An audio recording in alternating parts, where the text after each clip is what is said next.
Good morning, everyone. Just going to do a quick roll call and make sure I see all the board members on that are currently logged in. As of right now, I have Ms. Rice, Mr. Stratton, Dr. Crockett, President Lee, Ms. Woods, and Mr. Dieter Close. Are there any other board members that I missed? I'm here, Ashley. Okay. Superintendent Hoffman. Ashley, Jim Swanson, I'm here.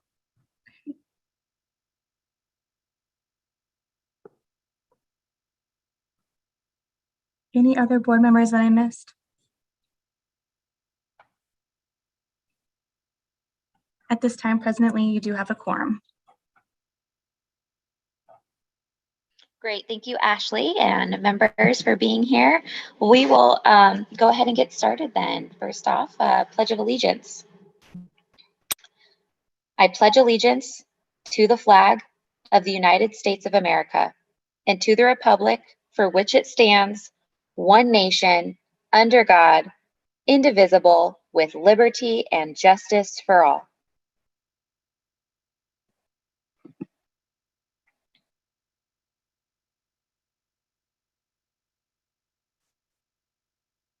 Thank you.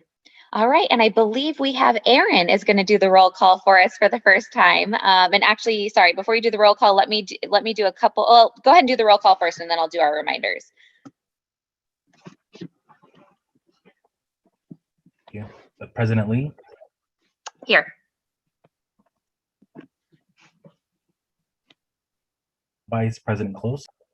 Here. Superintendent Hoffman. Here. Dr. Crockett. Here. Mr. Mason. Mr. Mason.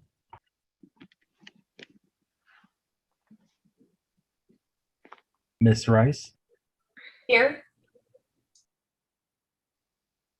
Mr. Swanson. Present. Ms. Wood. Here. Mr. Stratton. Present. Ms. Yanoff. Here. President Lee, you have a quorum. Awesome. Great job, Aaron. Okay. So just a couple of housekeeping reminders. Board members, please stay muted. And after each agenda item, we'll allow for an open discussion and dialogue first. And then Ashley may go through roll call to see if any member has an additional comment or question if needed to ensure each board member is heard. Also, please state your name before you speak. Charters on the agenda, please stay muted until the item is considered. We will ask if the charter is available, and if so, the charter can unmute themselves at that time. And just a reminder that the general public is viewing the meeting via a live stream. I'm going to go ahead and make a motion to move some of the item agendas around, and that's just so the charter can take it together so they don't have to do one, wait quite a bit of time, and then come back and do their second one. So I'm going to go ahead and start with that. I move to move agenda item K1 and to place it as agenda item J2 for the board's discussion and consideration. Is there a second? I'll second that. This is Board Member Stratton. Thank you. And Aaron with the roll call, please. Vice President Close. Aye. Superintendent Hoffman. Aye. Dr. Crockett. Aye. Ms. Rice. Aye. Mr. Swanson. Aye. Ms. Yanoff.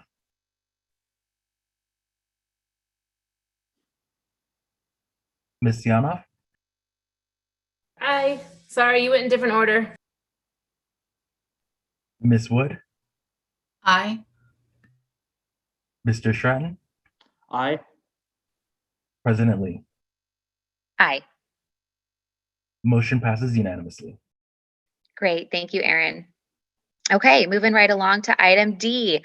So I'm so excited for our recently appointed board members. And first off, before we introduce them and give them a few minutes to just introduce themselves to all the charter holders and everybody on the line, It should be noted that Eric Twist's term has expired and that the board's commission is looking to fill that position. So Mr. Twist, if you're on, thank you so much. It's been such a pleasure for all the years that you've been on the board, and we know we just really appreciate everything you've done, you know, to volunteer and be on this board. So thank you for your time.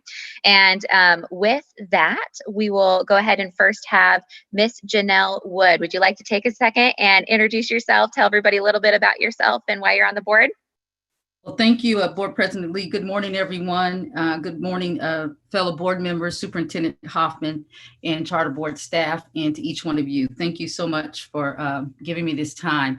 My name is Janelle Wood, and I'll tell you a little bit about myself. I actually am the founder of the Black Mothers Forum, and one of the things that I've always been really focused on is having a heart for those in need and a passion to build up the people within my community. And I am committed to ensuring all of our children have the opportunity to live out their God-given purpose by affording them the opportunity to pursue a quality education. Through the pursuit of this quality education, I've been an unrelenting advocate for the creation of safe and supporting learning environments. Throughout all of our public schools, charters, private, wherever our children are, I am very passionate that they have an opportunity to pursue their education.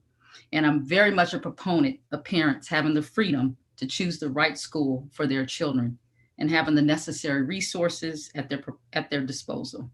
So thank you so much for this opportunity to serve. I'm looking forward to doing my part to ensuring that Arizona's K through 12 students have everything they stand in need of to be safe, supported, and to pursue their academic goals. Thank you. Thank you, Ms. Wood. It's been so great getting to know you. We're excited that you are on the board. All right, next up is Mr. Stratton. If you could go ahead and tell everybody a little bit about yourself and why you're on the board, that'd be great. Ashley, fellow members of the board, Superintendent Hoffman, members of the public, my name is Tim Stratton. First of all, I want to say what an honor it is to serve on the board. I'm really looking forward to working with all of my fellow board members and our staff, which is outstanding, to improve and continue to improve the charter school system in Arizona. I want to thank the governor for the appointment and the Senate for my confirmation, and let everyone know that I understand the important role that this board plays in making sure that our charter schools remain and strive to be the best in the country. We have a great charter system here in Arizona. My children have benefited from that, and I want to make sure during my time on the board that we continue to hold our charter schools accountable to help them along the way so we can truly have an outstanding charter school system. A little bit about my background. I'm a practicing attorney here in Arizona. I deal primarily with public finance. So I'm very interested in the financial aspects of our schools and how we can increase financial impact and increase access to financing as well for our charter schools so that they can continue to meet their missions. And with that, if anyone has questions or would like to reach out, I'm always available to talk, but I do look very much forward to working with the board. It's indeed an honor. So thank you all. Thank you so much, Mr. Stratton. We're so excited to have both you and Miss York, and thanks again just for your service and commitment. So, all right, moving on to item E, Superintendent's report. Superintendent Hoffman, what do you have for us? Thank you. Good morning, President Lee and board members. First, I would like to take a moment to acknowledge respectfully the geographical landscape of Maricopa County sits on the ancestral homelands of those indigenous nations that have inhabited this land for centuries, including the Ekimau Atum, the Pipash, and the Pipash Lagi and Pipash Levine peoples. I'd also like to be among the first to welcome our new board members. Welcome to Janelle Wood and Tim Stratton. I look forward to working with you and hearing your expertise on this board. As we all know, per Governor Ducey's most recent executive order pertaining to public education, the executive order was 2021-04. opened for in-person learning, which required schools to offer in-person learning to all students by the first Monday after spring break, or by Monday, March 15th, if schools did not have a spring break. So by now, almost all of our, I think all of our schools now have had their spring break and are offering in-person learning opportunities for all students, which I am just so thrilled and excited about. Last week, I had the opportunity to go out and visit a school and see the learning in action, and it just brought so much joy to my heart to be back on the school campus and see all of the students learning and engaged with their teachers and peers. Over the last few weeks, I've had several meetings with education leaders to help them operationalize in-person learning and to provide them with examples from their school-based colleagues. And I was grateful to have leaders from legacy schools, Arizona, participate in one of our recent calls to share about their efforts and how they have been able to keep students and staff safe during the COVID-19 pandemic.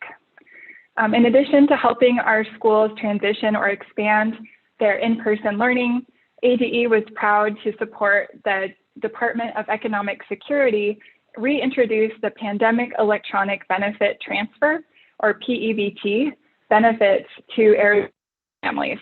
As too many families have struggled with food and economic insecurity over the past year, ADE is thankful that the PEBT program will provide assistance for eligible students and families across the state.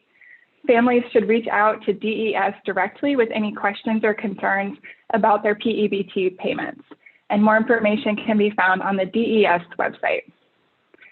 Over the course of the pandemic, ADE has also been strategically planning on how to most effectively use our federal recovery dollars to fund long-term plans and initiatives that support our students and help our teachers advance their social, emotional, and academic learning. These federal funds have been critical to our recovery, but they are one-time dollars with an expiration date. It's critical that the investments that ADE and schools that are receiving these federal recovery dollars, that they're used in ways that are strategic investment, and that we're looking for ways to leverage these funds for the maximum impact and making sure that they're reaching the students and our schools that need them the most. ADE recently released a comprehensive list of the projects that we have so far supported with our federal recovery, our discretionary dollars. And the amounts listed reflect the money that was provided by ADE. And we've also been partnering with many organizations and our university partners to really leverage these dollars, and again, to stretch the dollars to help them go as far as they possibly can. So I will be sharing this one page or this document with our board members, but also it'll be posted to our website in the coming days. So keep an eye out for that as well. And that concludes my report. Awesome. Thank you, Superintendent Hoffman. And thank you just for everything that you guys are doing. I took the PEBT training and it was really well. It's very succinct. It wasn't burdensome to fill out for charter school. So just thank you for streamlining that process, even on the school side. So, so that was really great. All right, next up, we have the Arizona Charter Schools Association. And it looks like, I think both Jake Logan and Kelly Powell are going to present. So you guys are up. Madam Chair, thank you very much. Really appreciate it. This is Jake Logan. I'll start off and then Kelly can kind of jump in here and keep me honest. We're very aware that the three key ingredients to a charter association update are keep it short, and keep it short. So we will do that. I think we have some slides up. Let's see, Serena, there we go. Good. We just wanted to give you a little bit of a data update. We've been reworking some of our data, and mainly as an opportunity for you all to use us as a resource when you are looking at school-wide data or citywide data or legislative district or whatever it may be. And we've been refreshing that. I shouldn't say we, Kelly Powell has been refreshing that. So we wanted to give you an update on that, and then just a little bit of an update on the legislature as we hopefully enter what will be the fourth quarter of a very long session. So with that, if we can scroll through here, I think Serena, you're running the show on the slides.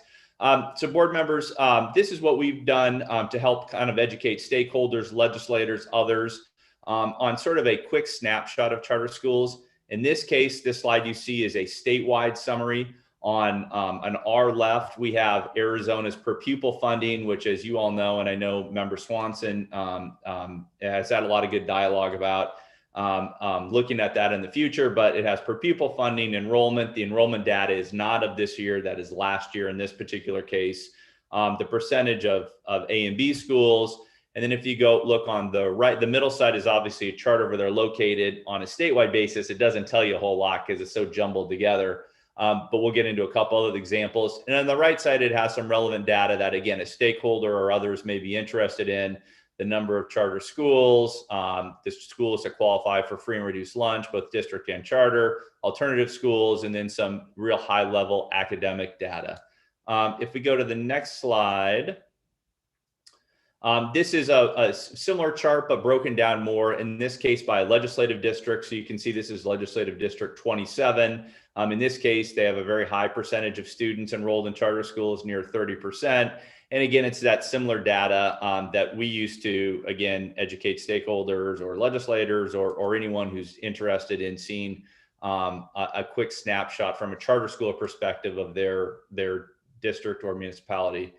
Serena, if we go to the next slide here, this would give, again, folks, so in this case, this is within that specific legislative district where those charter schools are located. I know you all, a lot of times, will, when you're looking at a replication or a new school, we'll look at what are the other schools in that area, what are their academic performance. Again, I know you have awesome data and the team is amazing there, but if we can be a resource to augment what the board staff does, we want to be helpful to you all as board members there. If we go to the next slide, this would give you a case of a municipality. So in this case, the city of Tucson, again, very high level data, and we can get as granular usually as you all would like, if it's specific academic data, if it's a specific subgroup of student within, for example, the city of Tucson or the city of Chandler or Payson or whatever it may be. Serena, if we go to the next slide.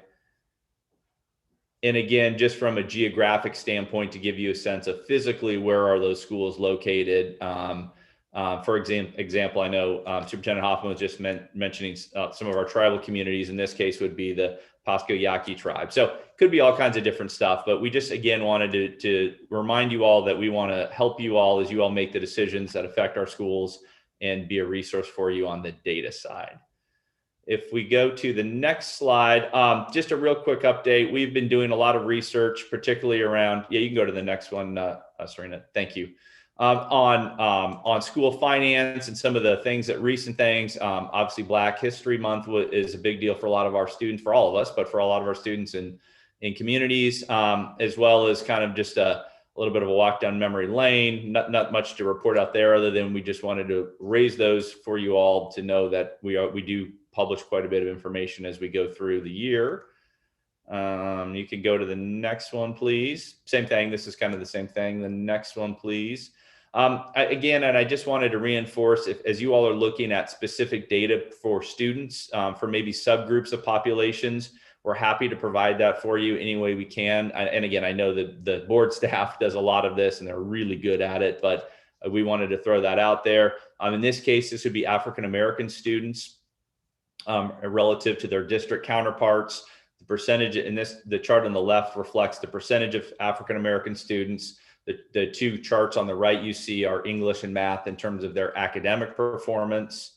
If we go to the next one, kind of a similar chart. This is all students of color. So again, you can see their academic performance as well as the percentage of students. We thought this was an interesting trend, is that the percentage of non-white students of color continues to increase amongst the charter school community, which I think it is statewide as well, in districts as well. But again, the point being, we won't spend a lot of time going through these. We just wanted to make sure you all knew we have your back when it comes to research. And I know you all make a lot of really difficult decisions based on data and on information, and wanted to reinforce our partnership with you all as you guys make those decisions.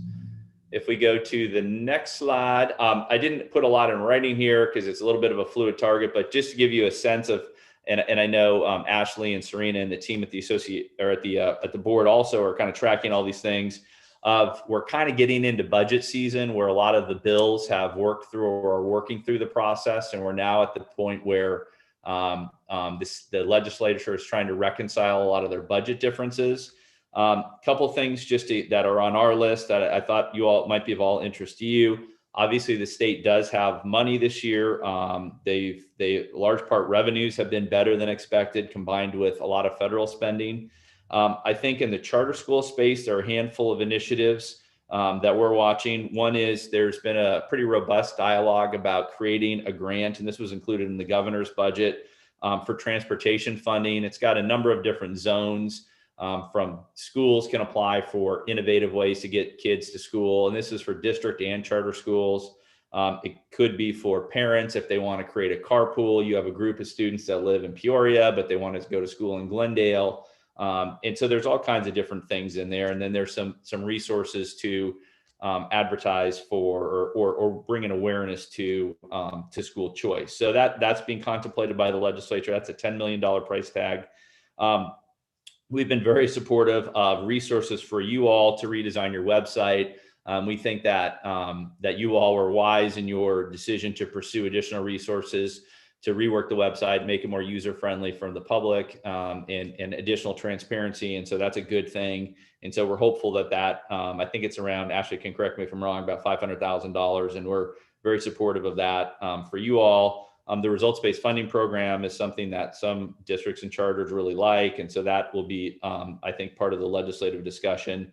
And then kind of the big thing is, does the state do additional steps? There's obviously been a lot of federal resources that have came to the K-12 system here, but does the legislature take any other steps? And I think there are kind of three zones that are in play right now.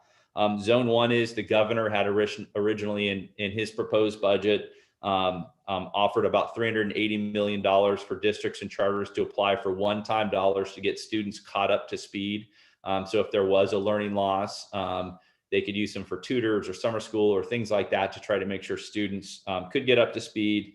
Zone two is there was a proposal that was moving through the process by Senator Mesnard to make districts and charter schools whole because they were getting paid less based on distance learning. It's 0.95% instead of the full $1 ADM for those students. So I think that's still in the mix. And then zone three is there's been a lot of conversation about most of the federal resources have been targeted towards Title I schools, although not all of them. And my hat's off to Superintendent Hoffman and her team for being thoughtful about how the ones that they control, those federal dollars have been distributed. But there has been additional discussion about non-Title I schools and trying to find additional resources for them, again, because by federal law, a lot of those resources were targeted toward Title I schools. So still way too early and unclear to figure out which of those will be in a final package. But those are kind of, I think what we're tracking is kind of the major budget issues. And it's anyone's guess. I don't think there's been a lot of negotiation and back and forth yet. So my instincts is that picks up pace and that will be in the coming weeks accelerated, as I'm going to say this, and this is probably going to be dead wrong, but maybe sort of some kind of a May sine die adjournment. So we'll see. But it does feel like we're kind of starting to hit budget season full force. So Madam President and board members, that's our report. Sorry, that was a little longer than I intended, but any questions or, one more thing, I'm sorry. We are doing our annual compliance week where we're working again with board staff. I wanted to extend the invitation to any of you all to attend. We'll have an agenda out shortly, but this is where we try to really work with charter schools to educate them on governance, legal, financial compliance, try to supplement what you all do from an education standpoint to make sure schools are compliant with their contracts and that they fully understand the different zones that they need to be doing to make sure they stay in the green area on your dashboards and on your compliance sheet. So we've been working, and my hat's off again to Ashley and the entire staff for working with us on that. But we're excited about that and think we'll get a pretty good turnout. So with that, sorry, Madam Chair, that was way too long. That is my report. Jake, thank you so much. And just for all that you guys do with the data, it's so important, the data piece that you guys do to get that out to community. And I just can't thank you enough for doing it in such a way that's clear and succinct. Can anybody access the slides that you showed us? Can anybody access those from your guys' website, or how do they do that? We have those. We do have, a charter locate or a school locator. So a parent, for example, could type in a zip code and look for a specific school. But we're always happy to provide those for members of the public or anyone who's looking for additional data. We are blessed to have Kelly Powell on our team, and he's really A+ when it comes to that stuff. So we're happy to do that for any members of the public that are ever looking for information. It's all public information. We just kind of organize it in a certain way. Yeah, no, I really appreciate that. So thank you. And I'm a huge fan of Kelly. Kelly, thank you for all of your work that you've done on getting that together. So thank you guys so much. Board members, are there any questions? All right. Okay. If not, then we will go ahead and go on to item G. Ashley, you are up. What do you have for us? Thank you, Madam President. And Superintendent Hoffman and board members, it's so glad to see you again. It's been a while. So as an update from the board, I wanted to go through the ongoing board actions first. The board did issue a notice of intent to revoke for Pinnacle Education Keno in November. We have been going through the OA, or Office of Administrative Hearing processes.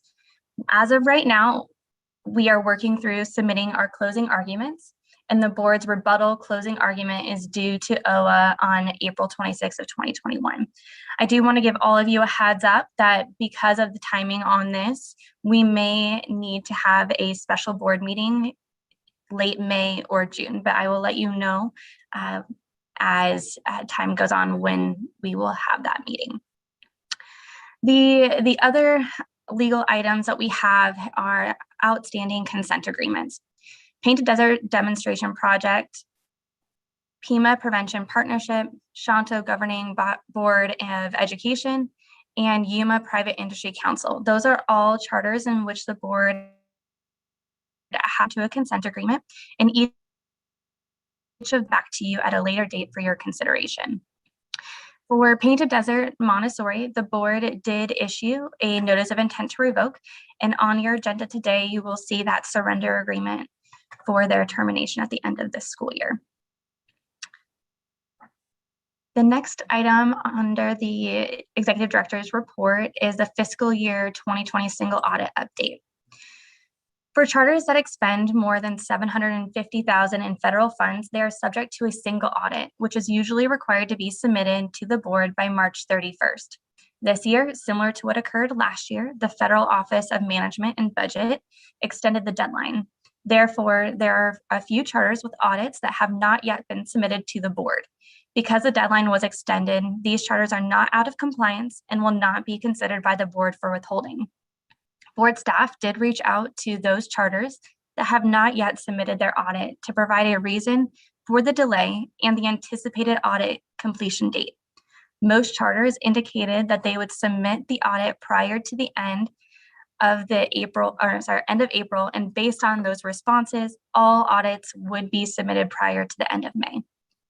Board staff will continue to update the board on the status of the audits that have not yet been submitted. Next, for the legislative update, I'm going to hand it over to Serena Compas, the board's policy and public relations manager, to give you an update on the legislative update. Thanks, Ashley. Good morning, President Lee, board members. To start, as Jake mentioned, our IT and website overhaul bill made it through the Senate and House Education and Appropriations Committees. So we expect it to kind of just be wrapped up and rolled into the final budget. It was also in the governor's budget. So I'm just going to run through some of the bills that we're keeping an eye on, a selection of many. But HB 2018, this would directly impact our charters by requiring charters to accept their audit findings by a roll call vote at a public meeting. It passed both chambers and was signed by the governor. We are just waiting on confirmation from ADE on whether or not this year's audits will be under this new bill and need to be approved by a roll call vote, so we can let our charters know. HB 2023, that's the employee discipline bill. This bill would allow for non-certificated school instructional staff to go through the same investigative and disciplinary processes that are already established for certified teachers.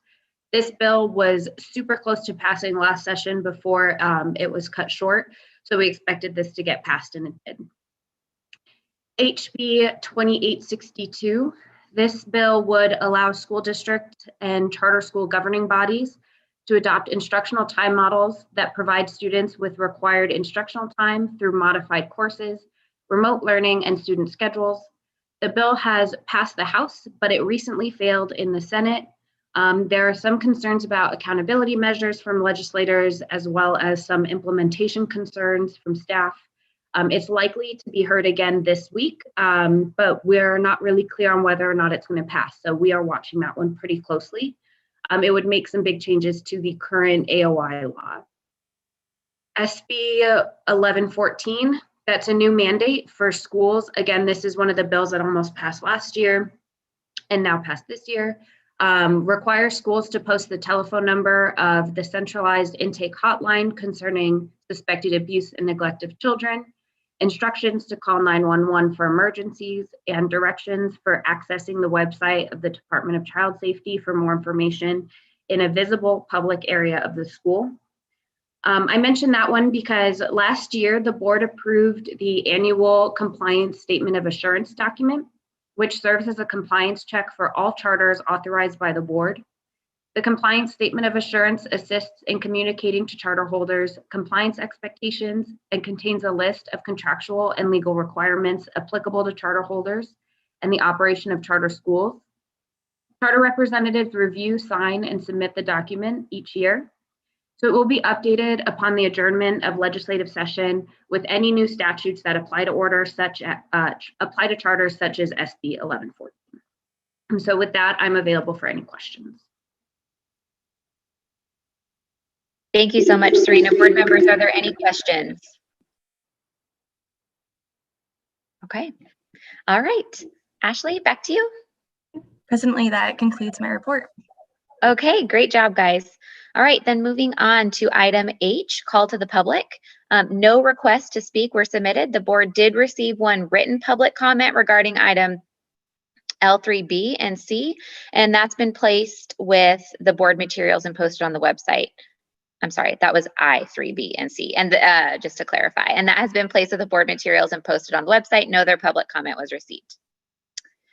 Okay, let's go ahead and move on to the consent agenda. With that, is there a motion for the consent agenda or anything, any board member that needs to pull an item from the consent agenda or recuse themselves?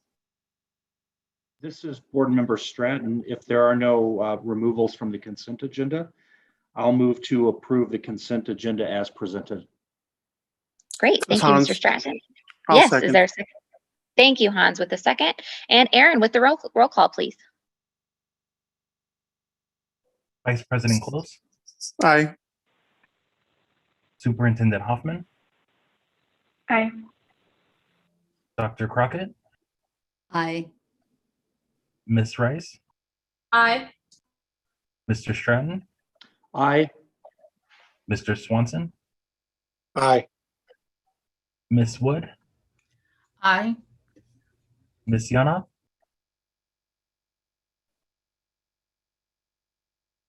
Ms. Yanoff,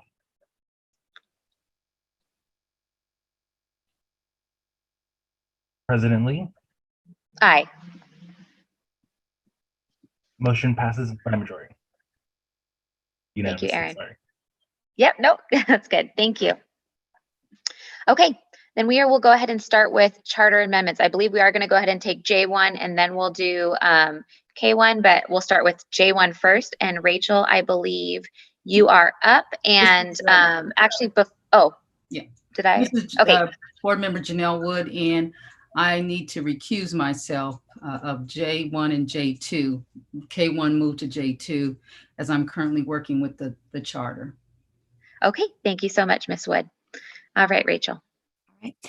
Archway Classical Academy Trivium West has submitted an amendment to add an Arizona online instruction program to its charter. If approved, the program will serve grades K through 12. This request was reviewed for substantive completeness by Rio Salato. This includes evaluating the submission against a rubric and demonstrating proficiency with the AOI program through a virtual demonstration. Archway Classical Academy Trivium West met the scoring expectations of the rubric and Rio Salato's team. I'm available for questions if there are any.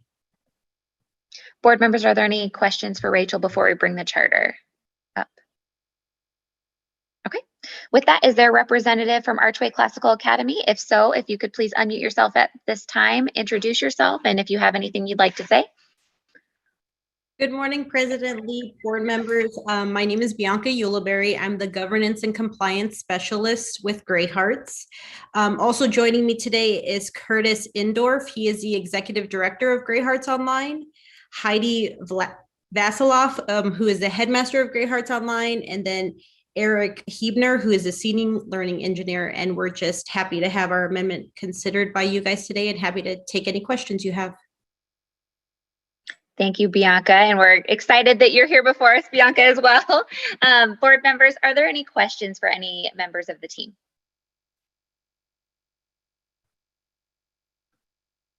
President Lee, I don't have, oh, yes, please. this is Jim Swanson. I'm just a business guy, Bianca, but seeing what we've gone through with the pandemic and a major push to restructure and reinvent our education system, and with some of the legislation that's currently before the legislature regarding AOI, and the lost learning time that our kids have received over the last year, I am curious and concerned about how we are going to measure student achievement and make sure that charter holders are held accountable to having our students achieve beyond school letter grades. So what are you guys doing at Great Hearts to ensure that we're able to see transparency, see performance data for and outcomes for our kids, et cetera? Because I have some concern that many schools will do this well. I have a lot of confidence in the reviews that have gone through for AOI, but have a general concern where this is going to go and lead us in the future. And hi, Bianca. Hi, Jim. Curtis, did you want to take that question? Yes, thank you so much for the question. Sir, my name is Curtis Indorf. I'm the Executive Director of Great Hearts Online. We've been able to pilot Great Hearts Online as a full-time online program in Texas for the past semester.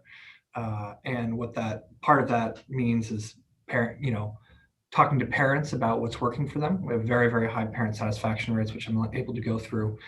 To your question, we care a great deal about the learning and achievement of students. We are fully staffed with 100% online teachers, leaders, interventionists, SPED staff, 504 RTI, ELL specialists, and more. In some cases, we have more teachers than a typical brick and mortar school because we're committed to making sure that all students are able to learn and achieve. In addition to being fully staffed as a school, we have a robust assessment strategy with beginning of year, middle of year, and end of year assessments based on both nationally normed and criterion reference assessments. That allows us to create intervention groups, small reading groups. And so we're really operating like a full, robust school in an online setting. Every day this week, students engaged in math remediation and intervention, small reading groups in K through 3, and other elements of data-informed instruction.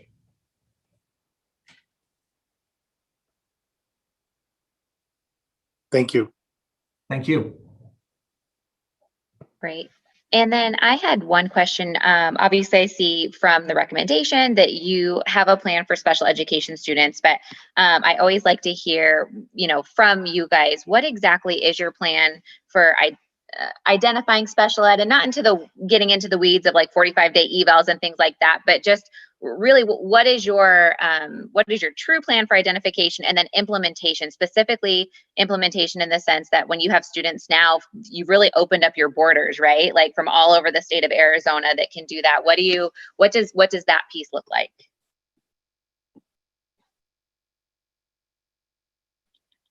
Headmaster Vasiloff, you want to answer this?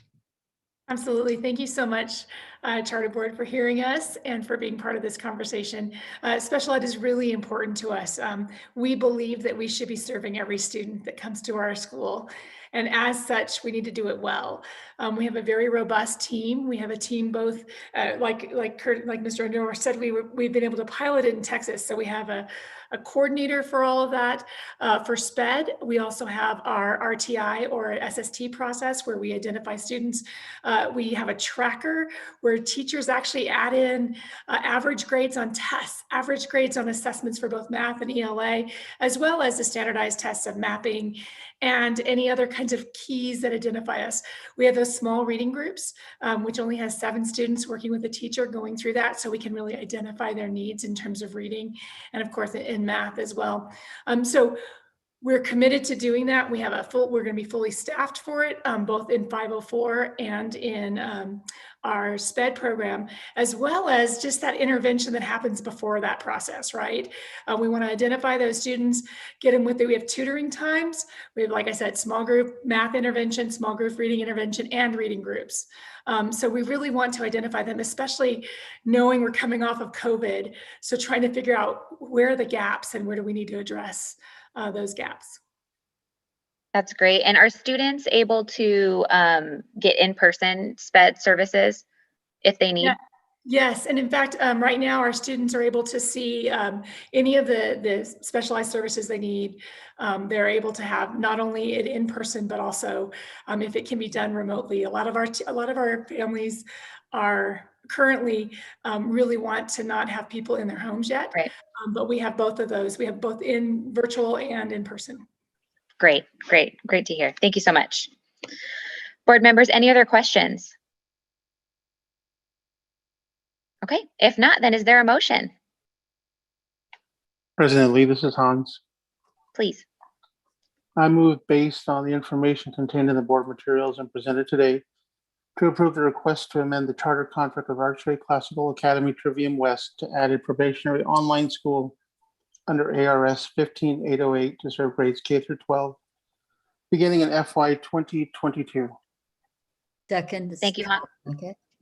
Good job, guys. Thank you so much, Dr. Crockett. And with that, Aaron, with the roll call, please.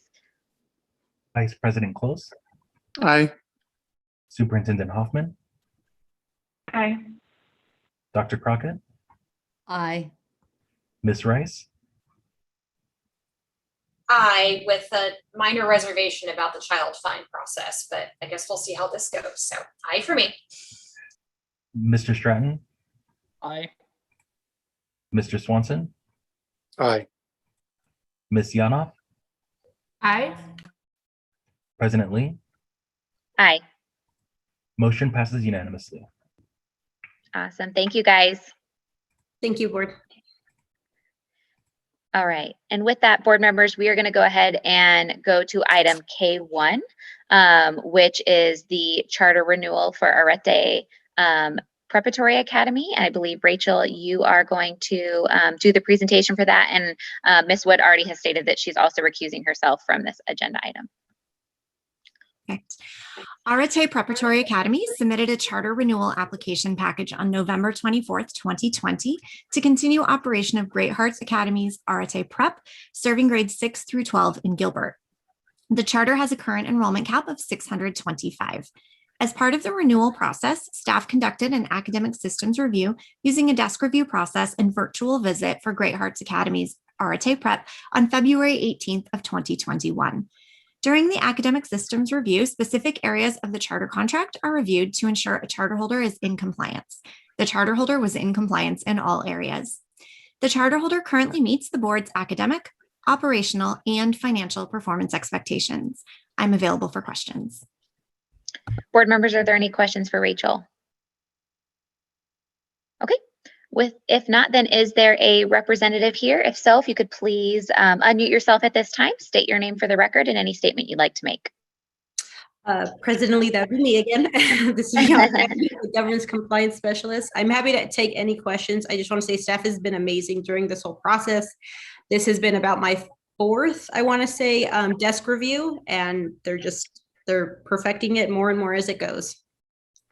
Great. Thank you, Bianca, for that feedback. Board members, are there any questions?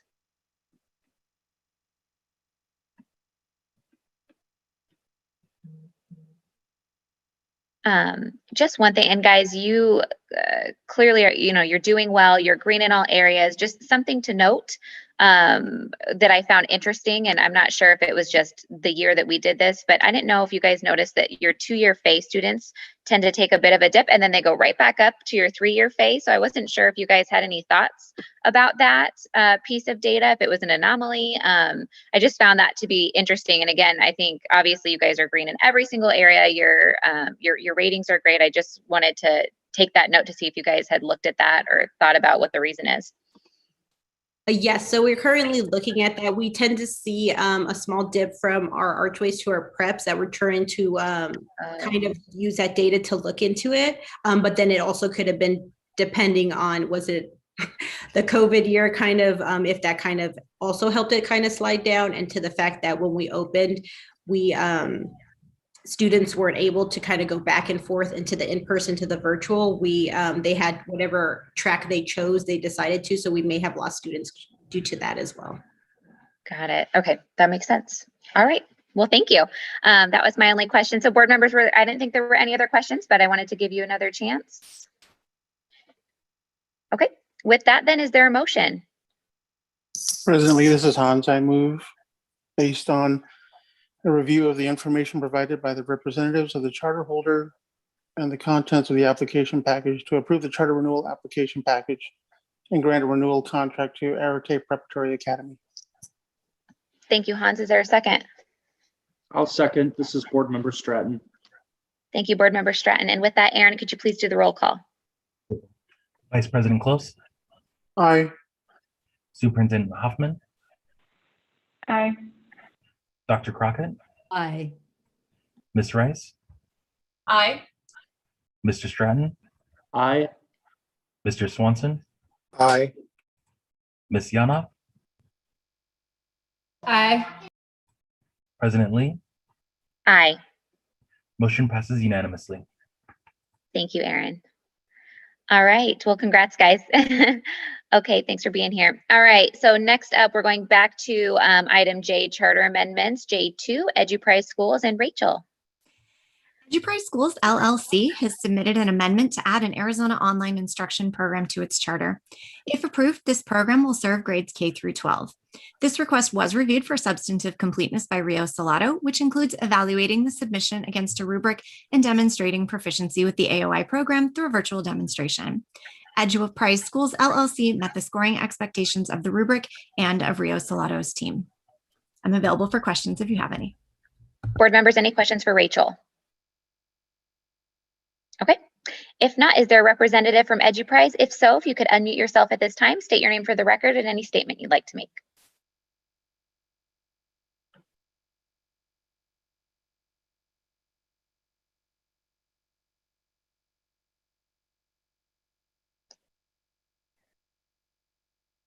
Do we know if there's a representative from EduPrise?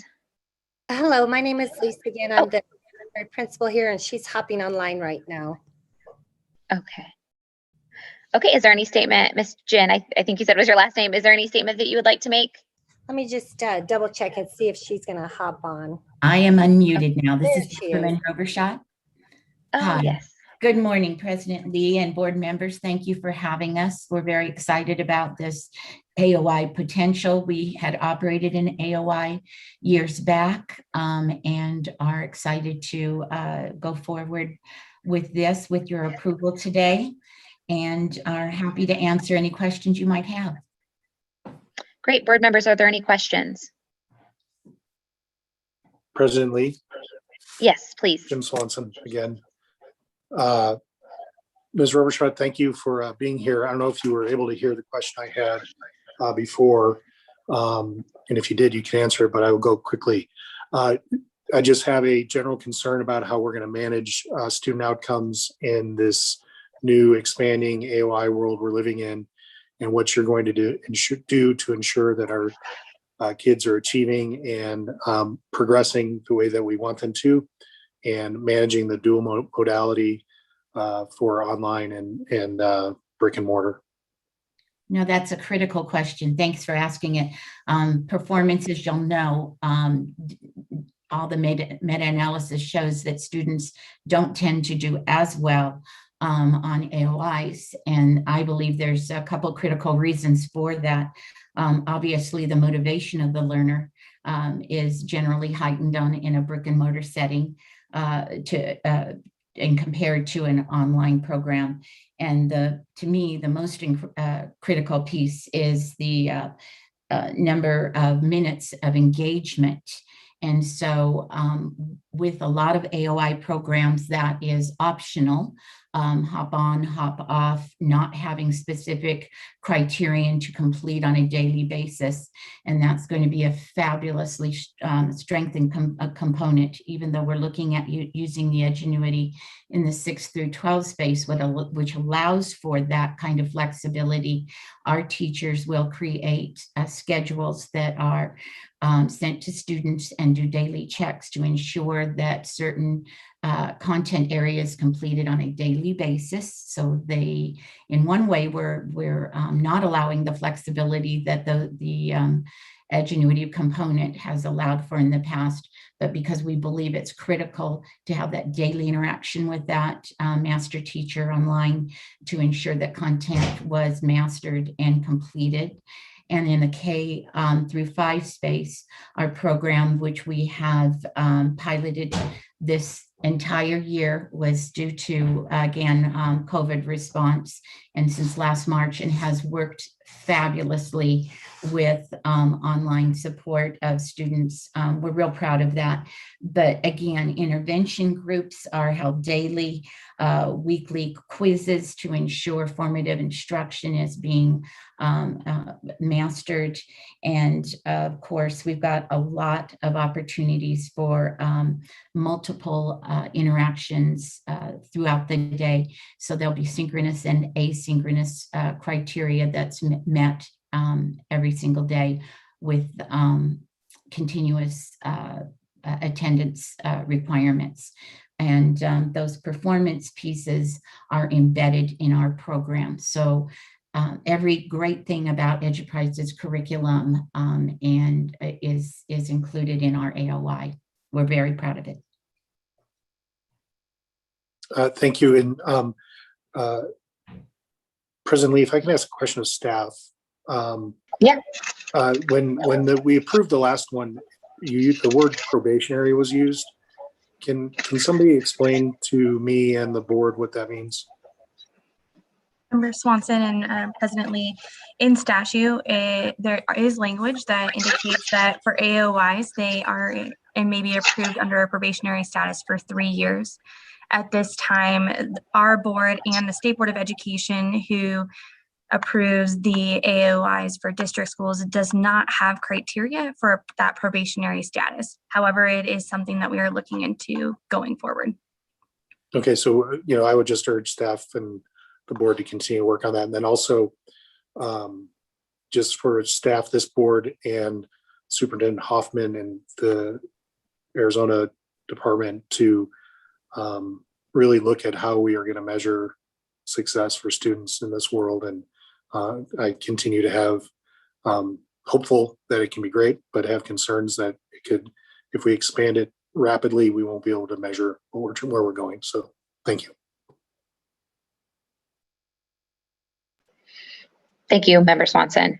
And just for bringing that up, I echo that and agree completely about. Ashley, do we know what is the timeline for AOI letter grades? I know things got messed up with COVID. Do you know what the timeline is? Am I allowed to ask that right now? Can I ask what the timeline is for AOI, or do we need to do that at a later time? As it's pertaining to your approval of this amendment. Okay, then well, I'll ask at a later time because that's a stretch. Okay, it's not. All right, but I think that will help. So if we could maybe get that answer at a later point, that would be great. Okay, I do have a question though. We talk about, and either representative, you operated an online school. So can you please tell me why you chose to close that online school down, when you closed that online school down, and then what is making you want to open up an online school now, and how will it be done differently so this one doesn't close down? President Lee, board members, this is Dr. Lynn Robershot again. That was specifically due to some, again, staffing challenges at that time. And frankly, the size of the school was very difficult to operate just financially. We now have many parents who are asking for this. They want to have their options open to remain a member of the enterprise community, are not quite ready to return in person. Some have enjoyed a level of comfort in not having to come to brick and mortar. And so as opposed to us being innovative, creating options for our students, this has now been basically requested, demanded by our clientele. So we're being responsive to those needs expressed. And I meant to answer one more thing, if I might, with Member Swanson. Galileo is also used in our through Enterprise and will be administered 3 times annually. And our child find process will be has continued to use those initial Galileo results in addition to teacher input and prior data review by teachers. So I wanted to just put those 2 things in that I forgot to mention, but it really is a response to the request of our current student population and parents that we have chosen to go in this direction. And so when you say staffing challenges, you were unable to find staff, or it was due to the size, like you couldn't fund enough staff positions? We were running on a 1 certified teacher to 3 student basis, and that was just a financial incapacity to continue. Right. Yeah, absolutely. What's your planned student to teacher ratio size now for the AOI? In the younger space, we're looking at about 25 students, so it would be very consistent to what is the in-class in the brick and mortar. In the upper space, because of the uniqueness of the ingenuity, it will be slightly higher, but we're targeting about 30 students per certified per department course. So. Okay.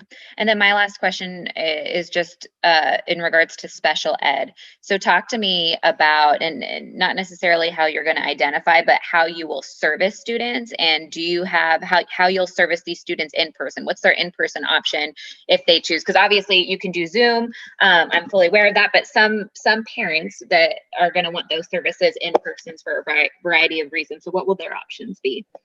We do have online today, Maria Rossetti, our special ed director, and I'd like to pass this to her at this time. Okay, thanks. Good morning, President Lee. Thank you for having us. We currently have students who do want to do the teletherapy option, and so we do utilize that platform for students who feel comfortable in that setting. But we have, since the very beginning, just set up schedules for our students who want to come in. A lot of our parents still are a little apprehensive about the safety pieces, so we just make sure that our safety protocols are in place. Students and teachers wear masks. They keep them to 1 to 2 students in a group in a setting where we can space them out, and we sanitize, meet them at the door, walk them back out, so there's as little interaction as possible just for their own safety. We have most of our students have been okay coming back, or if their parents request that, we just make that available to them, whether it's for physical therapy, occupational therapy, speech therapy, with the special education teacher, whatever it is we need to do, we just go ahead and make that available. Great. And do they have to come to your, I apologize, I don't know how many specific locations you guys have throughout the Valley. Do they have to come to one of your school sites to do that? Or, because I'm thinking an AOI student, right, who's maybe Northern Arizona or, far out from here.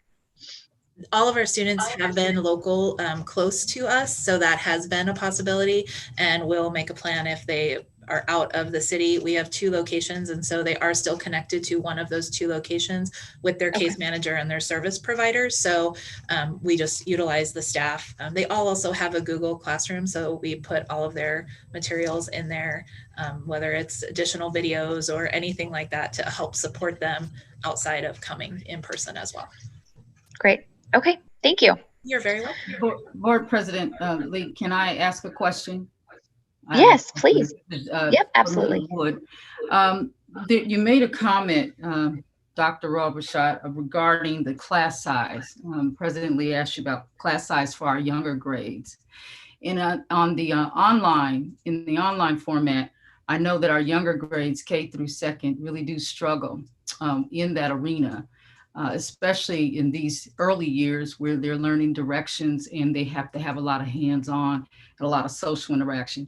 How is the online working with that, and how are you measuring their growth as far as socially and educationally, that they are meeting their educational goals? And again, I might turn you to Robin Yergin, our elementary principal, who's overseeing this, and I can follow that up also. Principal Yergin, did you want to speak on this, or would you like me to go ahead? Sure, I can. Good morning, President Lee and board. Currently, all our instructional models and our pacing guides are the same for our brick and mortar as our AOI, which is a whole group instruction and then broken down into small groups. So the online instruction would have the same model, which there would be that core content lesson, and then students would be in small groups, whether that's broken out through Zoom sessions, that they would have independent times as well, and then a small group time with their teacher. So we kind of follow the same type of instructional model with meeting the different needs so that students can be placed in a group if they are needing reteach or enrich, or if they're right on target so that they can still get that individualized instruction. So time-wise, and thank you for that response. Time-wise, and I don't want to get too far into the weeds, but I just want to make sure our K through 2nd grade students are getting the time that they need, as well as being able to manage just being online. It's very tough on them to sit in one space. So what are your breakdown for them and the increments? Do you just get them up every 15, 10, 20 minutes? I mean, because it's different from brick and mortar. They have access to different things to manipulate. Absolutely, it's different. So this year we've had a very successful model. The students are still getting that 90 minutes of reading block. Like I said, they usually have a 20-minute session, like whole group with the class. Mm-hmm. And then they are either sent to like an asynchronous video that they are watching that will be targeted to their area of need, while another group is in a small group with the teacher. And then there are manipulatives that are sent home and independent work that they do. So it really does model like our brick and mortar, where they rotate from center to center to center. And the teacher can look into those Zoom sessions if the students continue to stay online. We put them in breakout groups. Sometimes we have parent volunteers that are in those independent sessions. But once they get back to that teacher, then that's when their independent time and meeting that need. In addition, we have office hours that the teachers can target some students who maybe need some extra attention, or if they're needing to be challenged in a certain way. This happens in reading and in math. So all of the kids are addressed at the level that they're at and then challenged and enriched in that area. And board member Wood, great question about the students' attention.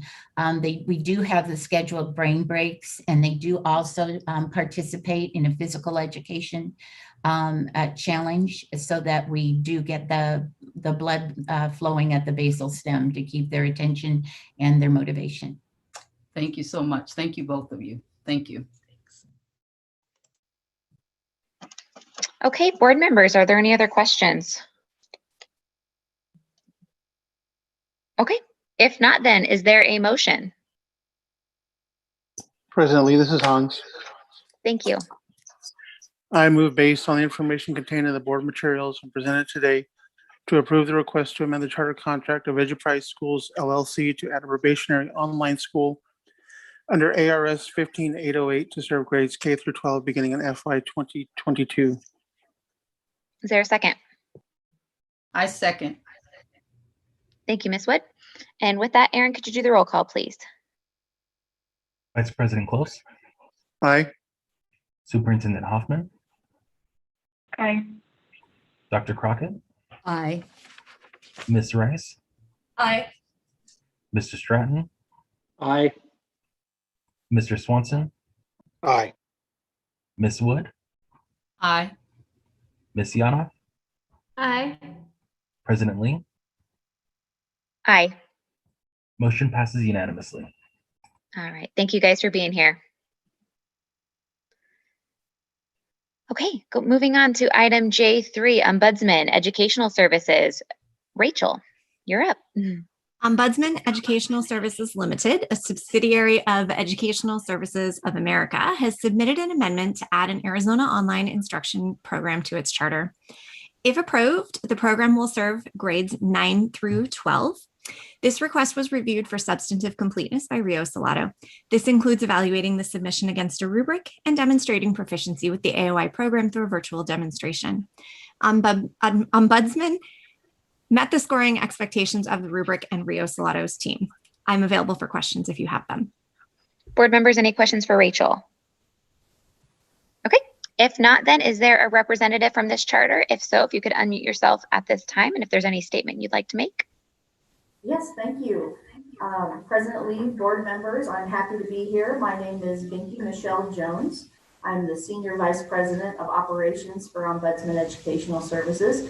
And I also have with me Mr. Michael Godo, who is the Associate Superintendent and Startup Principal for our Ombudsman Online Academy. We thank you for the opportunity to submit this AOI application. We appreciate the learning experience that we went through with Rio Salato. It was a great experience. I also want to let everybody know that we do have 7 brick and mortar sites in Arizona. 6 of those sites are in Phoenix. 1 is in Tucson. And all of our schools are approved alternative education schools in Arizona, which means that you have to meet a minimum threshold of students that actually meet the alternative education definition. So for us, 98% of our students actually meet or exceed that threshold. And that means that they fall in 1 or more categories of alternative students, which could be they've had any type of behavioral issues, have been dropouts sometime throughout their high school schooling. They have had some type of poor academic standing, or they are behind in credits, looking to gain additional credits. And many of them have adult responsibilities and are adjudicated youth. So with that being said, one of the things that we know, and you will find that in our online academy application, is that our students do very well when they're in person, and we do know that.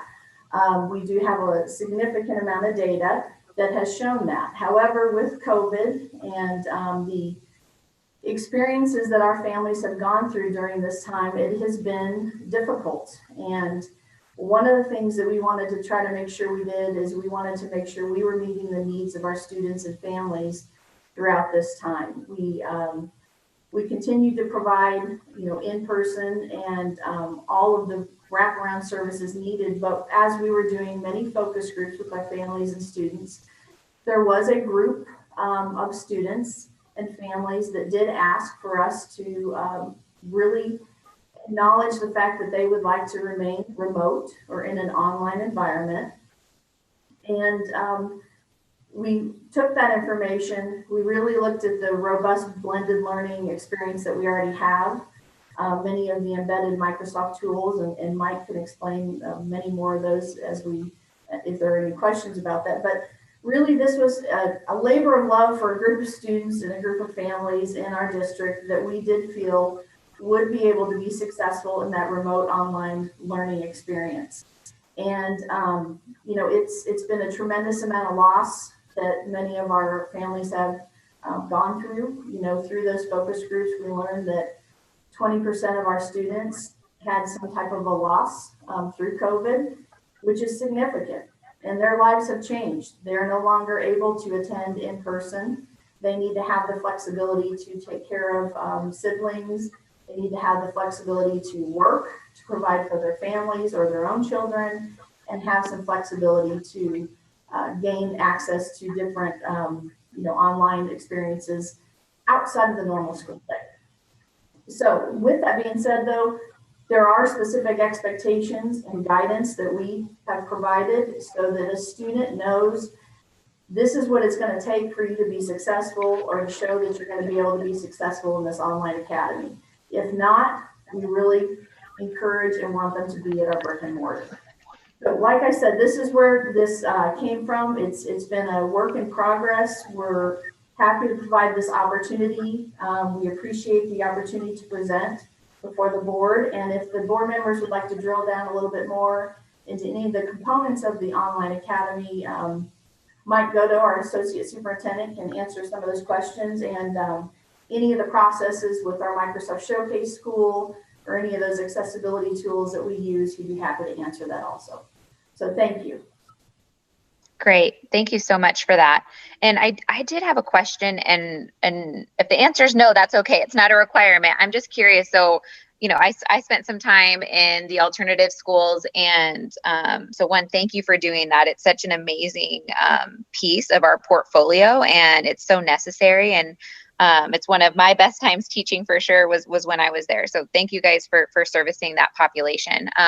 But something that you said and that I absolutely agree with is just the support that's needed and the hours, right? Like a lot of those times those kids are in the situations they're in because they are running the households or having to work or do things like that. And so have you guys given any thought to providing hours of in-person tutoring for these students outside of the school day, since most of them, my guess, will be working on these, evenings or after, kids are in bed, things like that. Have you thought about providing any sort of tutoring times that are outside the normal school day? Yeah, absolutely. I'll let Mike answer that. Yeah, definitely. When we first approached this, as Binky said, we needed to find something that really didn't fit the traditional brick and mortar schedule. So part of our structure right now is we are looking at accommodating students that, maybe they're working 7 p.m. at night, or maybe they're doing most of their work on Saturday at 1 o'clock. So what we've looked at is for the AOI, a staggered staffing schedule so that we do have somebody available for live support. As Binky mentioned, we really enriched the program and our application in Microsoft tools to get the kids ready for their next steps in life. So we're using Microsoft Bookings as a way to have kids confirm, make appointments, and Microsoft Teams, just like Zoom, to make sure that they can get somebody face-to-face. So if we can't get them in building, we can at least have a camera on and see facial expressions and work with the student. So basically, yes, we are going to be accommodating kids outside of the traditional 7 to 4. Great. Yeah, that's a great question. And in addition to that, we do currently hold Saturday tutoring hours even currently. So we will continue with that too. That's awesome to hear. Thank you guys for doing that. I think that that's a key piece, especially just for that alternative and any population, but specifically that alternative population to have that flexibility in hours. So thank you for being thoughtful, about that piece. And then I'll just ask kind of the question I've been asking to everybody. Talk to me about in-person, special ed services. Obviously, a family knows if they are signing up for AOI that they are planning on not being brick and mortar most of the time. However, there are going to be family students who need certain pieces of special education in person. Can you talk to me about your policy for that? Will they have to come to your campus? Is there opportunity for travel? Those types of things.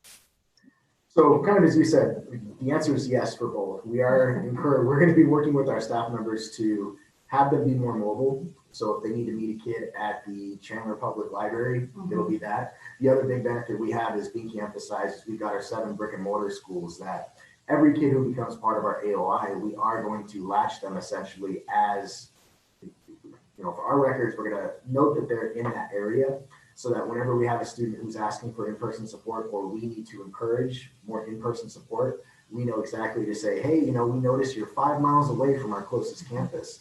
Why don't you meet me here on Tuesday? Or why don't we set up a meeting with, teacher A to help you out with your English? So we are looking to get those kids, whether special education or not, just any kids that are going to need intervention. Our number one step is try to latch them to the brick and mortar. And that also fits our long-term plan too. One thing Binky made very obvious is we do know with our demographic, they do better when they're in person. So the more we can connect the kids to our brick and mortar campuses, the more we can have conversations with them about transitioning into becoming a brick and mortar student, which would be the goal for most of these kids. But yes, so we will have staff equipped to travel, meet in public locations, meet at our brick and mortars, whatever's going to be the best to meet the kid where they're at. Great, thank you so much. Board members, are there any other questions?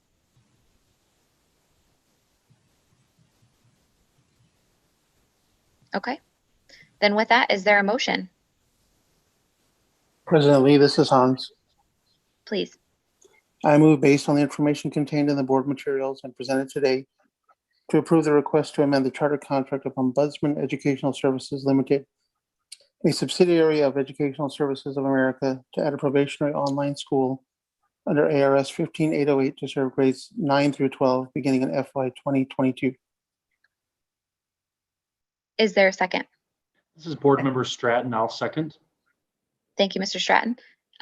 With that, Aaron. Vice President Close. Aye. Superintendent Hoffman. Aye. Dr. Crockett. Aye. Ms. Rice. Aye. Mr. Stratton. Aye. Mr. Swanson. Aye. Ms. Wood. Aye. Ms. Yanoff. Aye. President Lee. Aye. Motion passes unanimously. Great, thank you. Thank you guys for being here. Okay, moving on to agenda item J4, Phoenix Education Management LLC, changing charter control by Rachel. Phoenix Education Management LLC has submitted an amendment to change the control of its charter entity. The charter holder has resolved to assign the membership interest in PEM to Pioneer Technology and Arts Academy of Arizona. As a result, PTAAA will become the sole member of the entity and take on the operation of the single school operated by the charter holder. After the transition, the corporate board and the school governing body will be one and the same, with a membership of 4 individuals. The change in control will result in some changes to the program of instruction, specifically adding a STEM focus to the school's offerings and adding project-based learning to the instructional methodology. The entity will contract with the CMO, SSS schools, which will provide a variety of services as outlined in the executive summary and in the sample service agreement provided with the submission. PTAAA has indicated that the current school leader will remain after the transition and that it projects keeping over 90% of core and elective instructional staff. As a component of the change in charter control amendment process, an interview was conducted with individuals currently operating the charter and those that will be post-transition. The interview was conducted by me, Executive Director Ashley Berg, and Board Member Rachel Yanoff. Responses provided at the interview were consistent with those provided in the written submission and added additional clarity about the entity's past, its current operations, and its future expansion plans, as well as detail regarding the steps being taken to ensure a smooth transition for families at the school. A copy of this recording was included in the board materials. I'm available for any questions should you have any. Board members, any questions for Rachel before we invite the charter up? Okay, if not, then is there a representative from Phoenix Education Management LLC? If so, if you could unmute yourself at this time, state your name for the record and any introduction you'd like to make. Yes, hello, good morning. My name is Jose Afonso, and President Lee and board members, we are the operator of the school and the charter holder, and I have been the board president of the Salabas International School for, I think, 17 years. We've had the great fortune of serving Phoenix's children for roughly 2 decades. Thousands of students have either enrolled or successfully moved on from this K-8 school. For the past 2 decades, we have really been committed to offering a great educational program for students. We are unfortunately, 15 years ago, roughly, the U.S. Department of Education issued a ruling that prevented organizations like ours who operate public charter schools from receiving entitlement funding. And as a result, Salabas continued to operate the school and infused millions over that period of time and to continue to offer a high quality college prep program. Unfortunately, we're at a stage where we identified a great operator who wishes to move into Arizona to continue the program that they successfully implement elsewhere. And we think this could be an excellent transition away from the SABIS program to a new educational program run by an organization that has demonstrated success elsewhere. So we are would not be leaving the school in the hands of an operator that we do not believe would be successful in continuing forward the mission of preparing students for success beyond their time at the school. I will stop there, and also on the call is Shabam Pandey, the president and head of the operator, who would be, if approved, taking on the operational responsibilities for the school. Thank you so much, Mr. Afonso. Good morning, board. My name is Shabam Pandey. I'm the proposed superintendent. After the transfer is approved. And with me is board chair Todd Noel and team member Dr. Derek Love. I also have Miss Angela West, who is the current principal of the school. And I believe we also have a parent here, Miss Rodriguez, who is also here. Thank you so much for considering our application. And we are here to answer any questions you guys have. Great. Thank you guys so much for being here. I'll start off. So my concern currently is the data, right? So when we take a look at the data, we have a downward trend in enrollment. I know that I believe you guys have your first year projected enrollment at 600. I'm assuming you mean for next year because it doesn't appear that you guys are there this year. But my major concern is the downward trend in data, right? So we have FY17 at a 28% passing rate, and it drastically decreases by FY 2019 to a 19% passing rate. We see that same trend in math. We say that we see a bigger trend in science.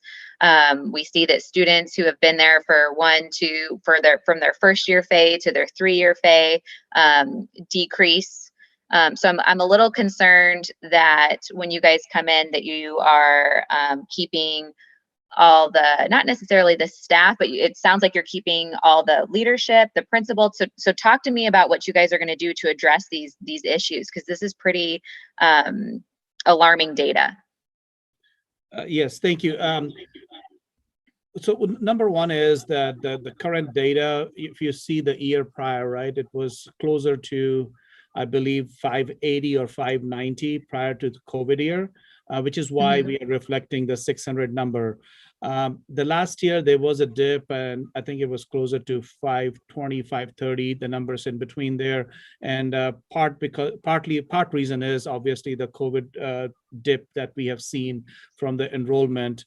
We have started the effort to reach out the community and explain to them how the transfer process works.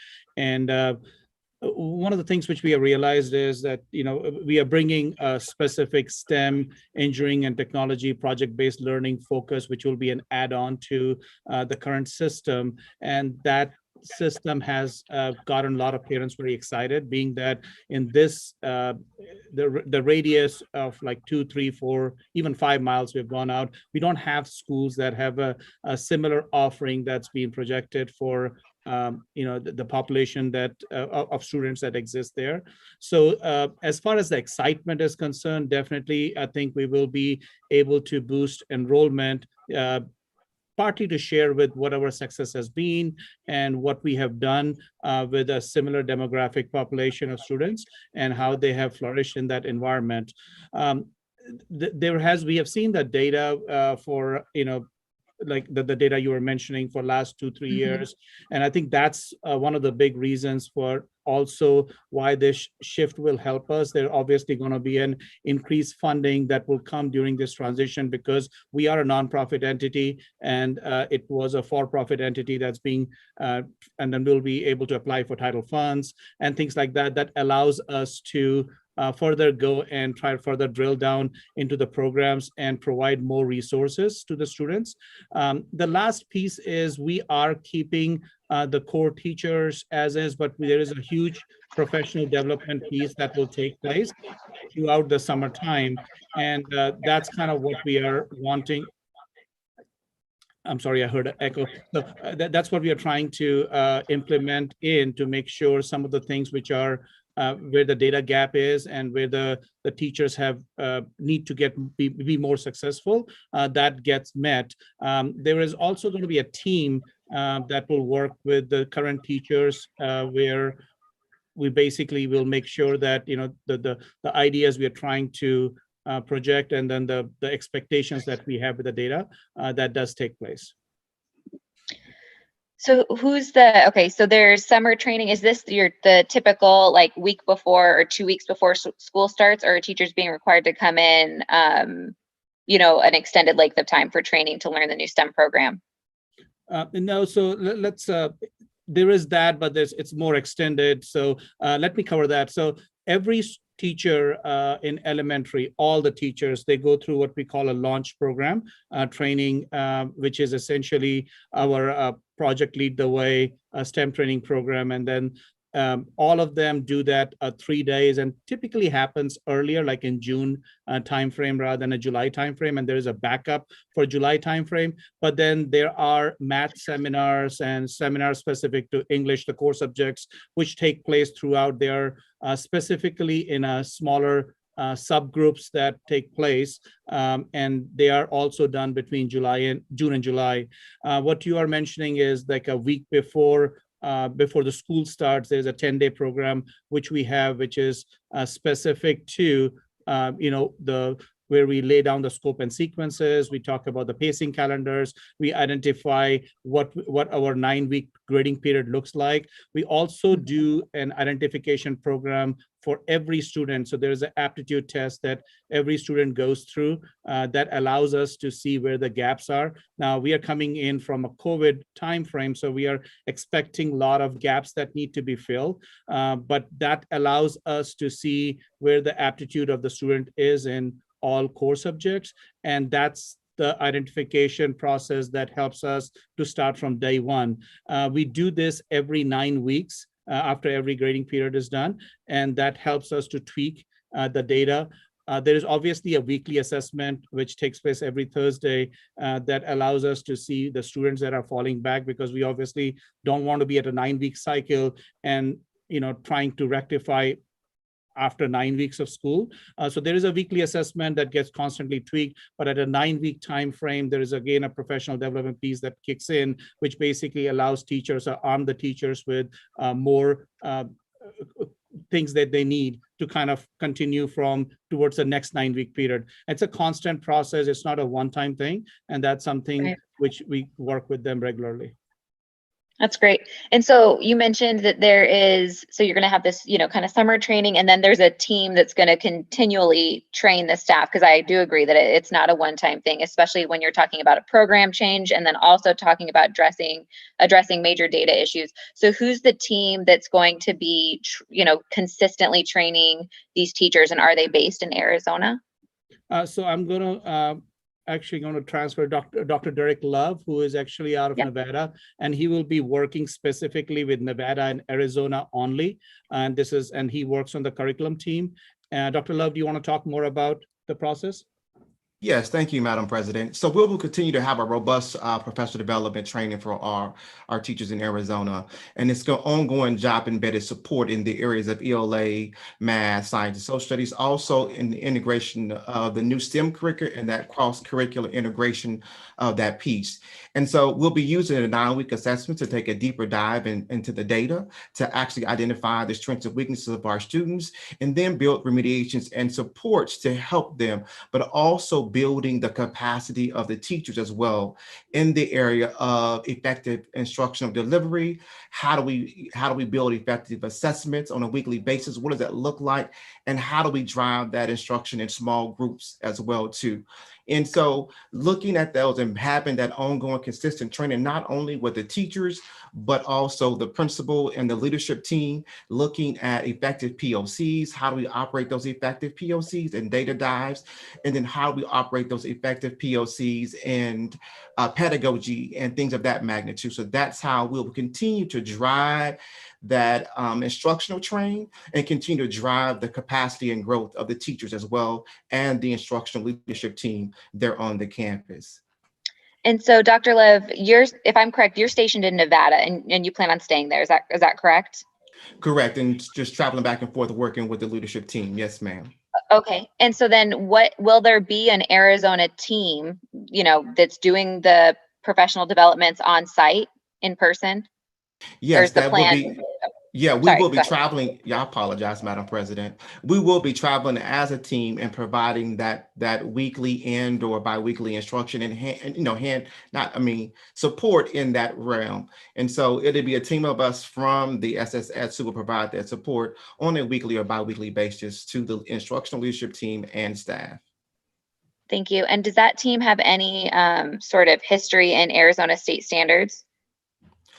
No, so we all have a history in the Common Core standards and also as respectively to the standards, the Arizona standards as well too. So we're not seeing that as being a tough transition, but also working with the principal who is the boots on the ground to make sure that we are adhering to all of the actual standards and things of that magnitude. So to make sure that we are covering to the depth and complexity of those standards as well.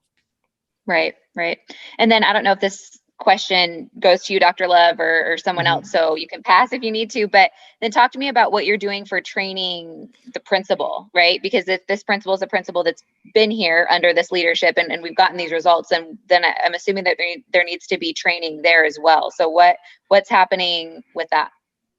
I'm glad you asked, Madam President. I just had a conversation with Principal West. And so we was asking about that, about her communication style and training and what that looks like for her. Because once again, we want to make sure that it's the most robust for her and that she feels comfortable in making the transition and learning the PTA way. So with that being said, it will go to a weekly training piece with the current principal there to make sure that the operational, the academic standards are being met. Allow her that time to be able to ask questions. This will not only be done Zoom, but also via face-to-face as well too, and walking with her in that process to making sure that she truly understands that way and making sure that she's truly being supported in the instruction and the academic and operations of the actual campus, Okay. President Lee, if I could just add real briefly, this is Jose Afonso again. Angela West is a new director, and I'd like to, if you wouldn't mind, if she would just introduce herself, because she has not been there very long, and but she's got a tremendous background in STEM, and I think we'll be able to carry forward with this mission. Angela, are you available? I know you're on, but Angela, you're on mute. Hi, Angela West. So nice to be here. Thank you, Madam President and board members, for allowing us the time to talk more about PTAA. I have been with SABIS for 1 year. However, I've been in education for nearly 25 years. I am experienced from my prior years in Indiana. I've graduated students with associate's degrees. I have moved students with their letter grades. And so I'm excited really about the possibility of partnering and continuing with PTAA as SABIS moves through with this transition. I do believe that the educational standards and the expectations that they have are just as rigorous as SABIS. And in knowing that this is a whole curricular change, the embedded PD that only I will get, as well as the leadership team, but also the teachers. I think it is thorough, and I think it will continue to help us as we move through this transition and successfully, as you've pointed out, move our data in an upward trajectory so that our students continue to be successful here in this area. And what do you see specifically being there for just this year? And I know what a year to be on campus as a principal. So, absolutely. So thank you for not leaving these students. So I appreciate that. But what do you see as the biggest challenges currently for the school, right? Because you have the inside track. So what do you see as the biggest thing that needs to happen for the school to change their data around? Because what I'm kind of hearing, or what I feel like I'm hearing, is STEM is the answer, which I'm not sure that I think maybe I'm hearing something. I don't want to be hearing something that you guys aren't saying. So what do you think is kind of the key to getting this around? I think really it's just going to be continuing. We were able this year, let me back up just a smidge. We were able this year to keep our doors open for the entire year, even through this pandemic. And I think that is to our benefit as we move into a total change in the curriculum offering that we are going to be, providing our families. I think that knowing that, and having a parent here right now, but just knowing that this new program will allow creativity, will allow a continuation of the rigorous educational platform that's already been provided. I cannot speak to the prior, information, but I know we are excited of what our MAP scores are going to tell us this year. We have had and continue to bring students onto our campus for in-person learning, and I don't think we've missed a stride when it comes to not only the expectation, but also what we're seeing and being able to provide for our students. I think really the STEM program will just be an icing on the cake for what it is that this community needs and expects and continues to want in this area. Great, thank you. Go ahead. I'm sorry. Yeah. No, I was going to say thank you so much for that answer. I appreciate that. And then sorry, this is my last piece, and then I'll let someone else have a turn. And just to clarify, and Dr. Love, I believe you already stated this, but just to be really clear, you are providing in-person professional development for both the leadership team as well as teachers. It sounds like at the least at a 9-week basis, but it sounded like there may have been an option for a biweekly in person. Is that correct? What are the dates of not like the specific dates, but what are the time frames of when in-person instruction professional development is going to happen? Yes, so we'll be on campus at least bi-weekly on campus for the first initial months, just to kind of continue to work with from the summer training to make sure that the implementation and the fidelity of the instruction delivery, the weekly assessments are happening, the effective POCs, working with the instructional leadership team as also the teachers. So for the first, like I said, 3 to 4 months, it'll be bi-weekly, just to ensure that the fidelity of the program and the instruction is occurring effectively. And then also having that time with Mrs. West as well too, will also add beneficially as well too. So that's how we plan on looking at doing that. Okay. Awesome. Okay. Thank you very much. And thank you for answering all the questions. I know it seems like a sticking point, but I get very nervous when we have companies come in that don't have necessarily Arizona experience. And I think that we have to be really careful as a board with that, especially, when people aren't moving to Arizona to get to know who our students are and what the clientele is and things like that. But it sounds like, I will say, the biweekly in-person travel makes it a little better. I mean, I still wish you guys were based in Arizona, but it definitely, it sounds like you guys have a really good plan to have a presence on campus. And I think that that's going to be extremely important with this transition if it gets approved. So board members, are there any other questions? President Lee? Yes, please. Jim Swanson. Hey, Angela, I know you mentioned that you have a parent there. I'd love to hear from the parent about this process, transparency, and how they feel about the transition. Good morning, President Lee and board members. My name is Norma Rodriguez, and I've been a parent here at SABIS since 2006. I currently have 2 children here, a 5th grader and a 7th grader. I am so eager and to have this new school coming into our community. Just knowing that they're going to be opening a high school and a preschool as well. It's it makes me more at ease.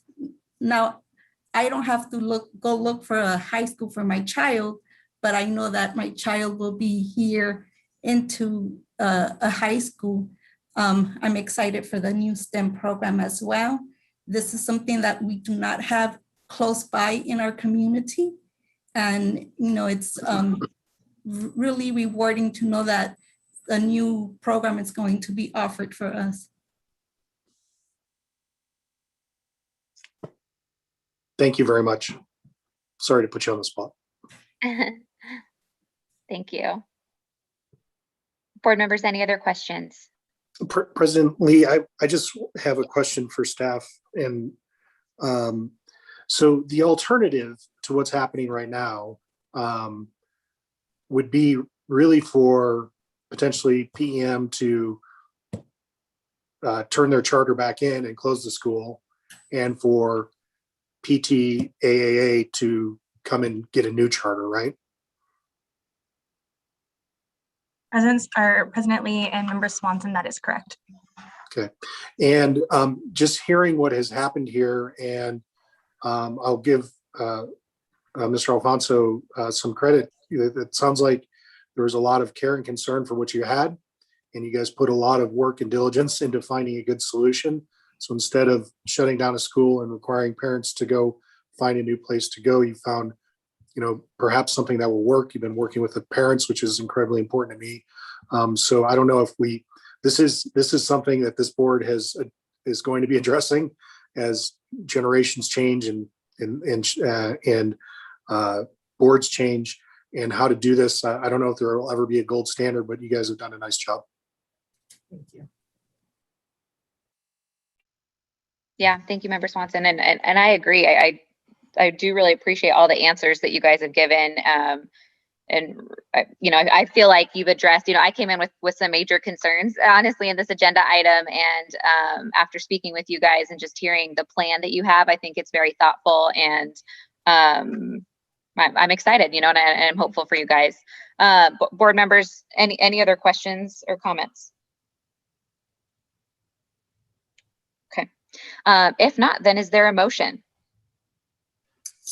President Lee, this is Hans. Please.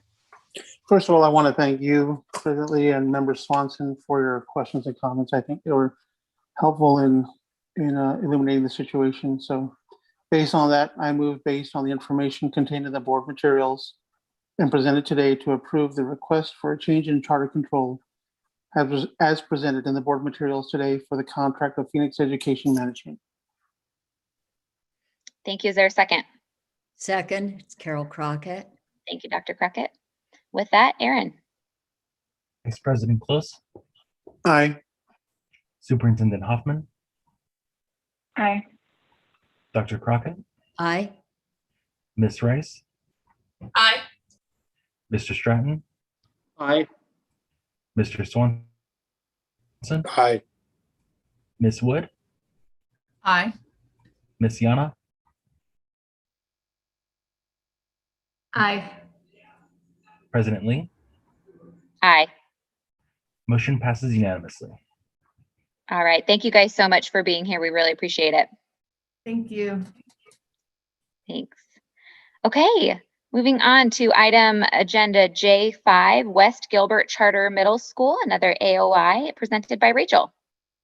President Lee, I'm going to present item J5 and J6 together, as it is the same charter holder. Perfect. So today the board is considering two requests from West Gilbert Charter Middle School, Inc. Historically, Imagine Schools has operated the West Gilbert Charter Elementary School, Inc. and West Gilbert Charter Middle School, Inc. charters as one single site K-8 school with the same school leader. However, at this time, Imagine is requesting to increase the grade levels of the middle school charter to include grades K-5, so that this charter can be utilized to serve grades K-8 through an Arizona online instruction program. Therefore, the board is considering an AOI request along with a grade level change request.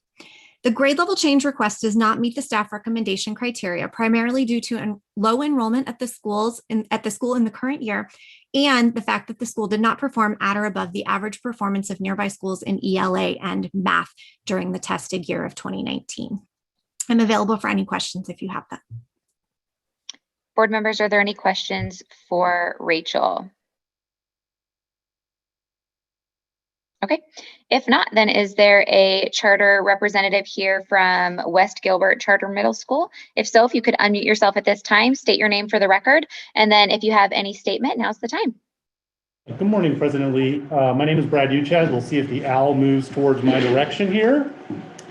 It's slowly, okay, there we go. Good morning, board members. We have myself, Brad Uchaz, as well as our other charter representative, Monty Lang, on the line. We also have in the room Dr. Karen Benson to talk about our academics, as well as our regional director, Jason Archuleta, to talk any operational items. We're excited to be in front of the board today, and we're here to answer any questions that you all may have. Okay, thank you. Okay, so board members, are there any questions for this charter? Sorry, and I do have some. Just give me 1 second. My computer is running a hair slow, and so your data is just taking a second to pull up for me. So if there's anybody else who has a question, they can go first, but if not, I'll have a question in just a second.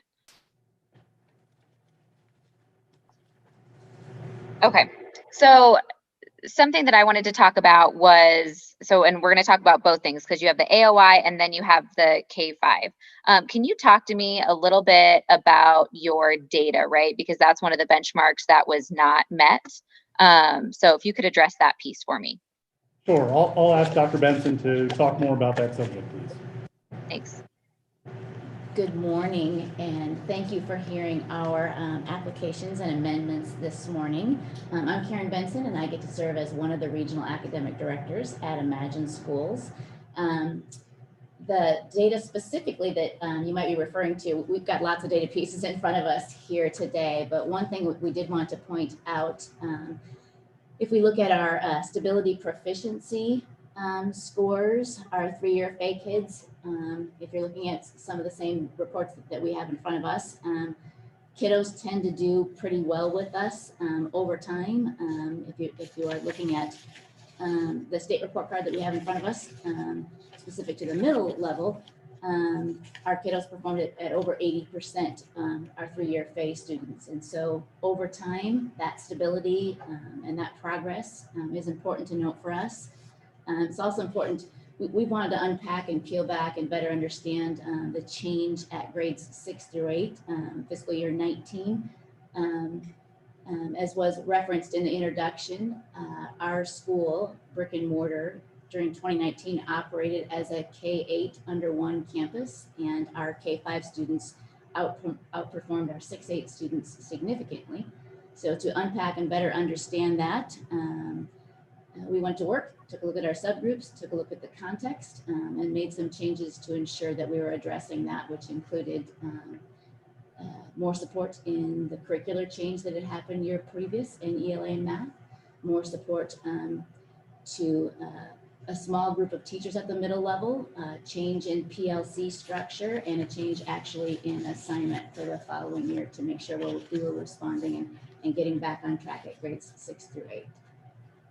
Are there any other specific questions to data that you wanted to pose to us? I guess I just wish, because we're looking to do the grade level change to be K-8. Is that correct? And is that just for and that's so you can do the AOI K-8? Am I understanding that? That is correct. Right, and that's to serve our entire network, as well as, all students within the Arizona boundaries. As we've looked at that, this was the opportunity for us to take a look at one of our charters and provide that opportunity that we've been providing at the West Gilbert Middle currently for this school year. That's right. Okay, thank you. Sorry, I had to get my head around that. So you guys already have a K-5. You've already been approved K-5. You've already been approved 6 through 8. You guys are just looking to get that K-8. This really kind of is then more of a technical change than anything. Does that sound accurate? That is correct. Yes. Okay. Yeah. And board members, I know I typically am a stickler for these red boxes and really going by that. But I think this is one of those cases that I'm glad that these come before us and they don't just get an automatic no. And the reason why is because I actually think it's a much cleaner, maybe is the word I want to use, portfolio to have a K-8 as far as the charter what's the word, organizational structure, I guess, goes. You can see the data a little bit more fluidly. It also allows us to give a better representation of how they're doing with schools within the 5-mile radius. So this is one for me personally, I would like to go ahead and see happen. It really is technical in nature, and I think it is good. So, President yeah. Lee, this is Rachel. If I can add, I just screen shared with you the report card data from the K-5 school. That may just help and can kind of contributing to your understanding of how they were doing in that K-5 area. Right. Yeah. I know you almost should have attached it to this school. I didn't think about it until you started down this line of questioning, and then I was like, oh, we have that. Let me go ahead and share that with you. So I think it's important to consider, because you can see, you know, the growth in the 3-year FAE. Right. As well as these proficiency scores. And I'm going to scroll up and hopefully it shows. And you can also see that they earned all 50 of their growth points. Yeah, which is incredible. That's not easy for board members who are looking at this. It's no small feat to say that a school got all 50 of their growth points. That's not common. So no, I think, yeah, but like I said, normally I'm a pretty big stickler for those red boxes. We have them there for a reason, but I do think that this is, I actually think had they attached it to this school, the boxes for the most part would have been green. And so I think that this is a strong case for us approving, kind of against what that says. And you know, they already have the K-5, so they're just really rearranging those things, and they're doing well with K-5. So, anyway, but I don't want to, board members, do you guys have any questions in regards to this? It's a unique case for sure. President Lee, may I ask a question? Please. Yes. So one thing I noticed when I looked at the data that jumped out to me was that the special education percentage is 22%. And I believe that's for the grades 6 through 8. And that seemed really high to me. That's almost a fourth of the students that are in receiving special education services. So I wondered if the school could speak to that. Or we love to have that question. Thank you, Superintendent Hoffman. I'll ask Dr. Benson to provide. We appreciate that. We welcome and are very inclusive of special ed students identified with special needs across our campuses, and have worked with our director of special services here at Imagine Schools to unpack and get more specific about the interventions, NTSS systems that we could put in place to ensure we're meeting the needs of the subgroup of our kiddos. But it is significant at 22%. And it's an area we've been very intentional to get better at responding to across our organization. We have pretty good results at the minute in comparing ourselves internally, how we're doing this year. We've learned lots with respect to online and brick and mortar instructional differences. And we have a good data to support that we're on the right track based on the changes we've made to add small group supports, tutoring supports, and more frequent checks to make sure our kids are on track. I think one of my concerns is, you know, it's really good that you're serving students with disabilities. That's what we like to hear, of course, is that you have robust services for kids with disabilities, but especially for middle school, that just seems really high. And so I just want to make sure that you have enough supports in place too, that kids are able to be dismissed from special education services. So if they're qualifying as needing speech and language services in the elementary school grades, that hopefully they are able to meet their goals and to be exited, so that then you would see more of that drop off, because this is pretty high. So I don't want to get too into the weeds of this topic, but it's just something that stood out to me as a little bit, that seems pretty above average. Thank you. Do a lot of your students come in already with special ed, with like an IEP, or are you identifying a high percentage of those 22%? If you want it. Lee, this is Jason Archuleta. What has happened at the West Gilbert location is that we did receive a lot of referrals, so students who came in. So about half of that came in with IEPs, and so we want to make sure that when we We get the students, we evaluate where they're at, and so we service them based on their IEP. And then as they stay with us, we want to make sure that they're progress, so that if they qualify to get out of the program, want to make sure that we have a robust way to look at that and make sure it's happening. So it's about And half and half. Do you tend to identify more students at the junior high level than you do at the K-5 level, or your percentage is about the same? About the same. Okay. Thank you. Superintendent Hoffman, did you have any more questions or any follow-up? If possible, could you speak to do you have on hand the data on like the percentage within different categories of eligibility? Like how many students qualify as students with autism, how many with learning disabilities? Do you have that type of data on hand? I don't think we have the specificity of that on hand, Superintendent Hoffman, but we do within the network for sure. Our special education director has routine meetings with each special education staff per campus. We have a pretty rigorous way of looking and evaluating our programs with the whole goal of exiting those students out as responsibly as possible. Thank you. Okay. Board members, are there any other questions? Yes, this is Board Member Stratton. I have a follow-up question to Superintendent Hoffman's point about the high percentage of special ed students. Especially as a new board member, it would be helpful to me to know what would be considered the average number of special ed students percentage-wise that we would typically see in a school district or charter setting. Board Member Stratton, this is Brad Uchez again. I haven't seen the most recent state record numbers, but I believe it's about 10 to 12% per campus. In our network, we can fluctuate, just to be transparent with everybody, and see it from as low as 8% to as high as 22% to 16% to 18%. It really has depended on the area that we've serviced.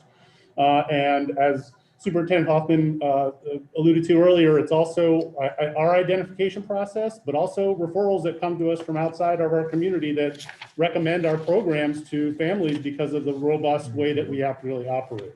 So we actually get students that are recommended to come to our program because we have done a good job with them. Great, thank you.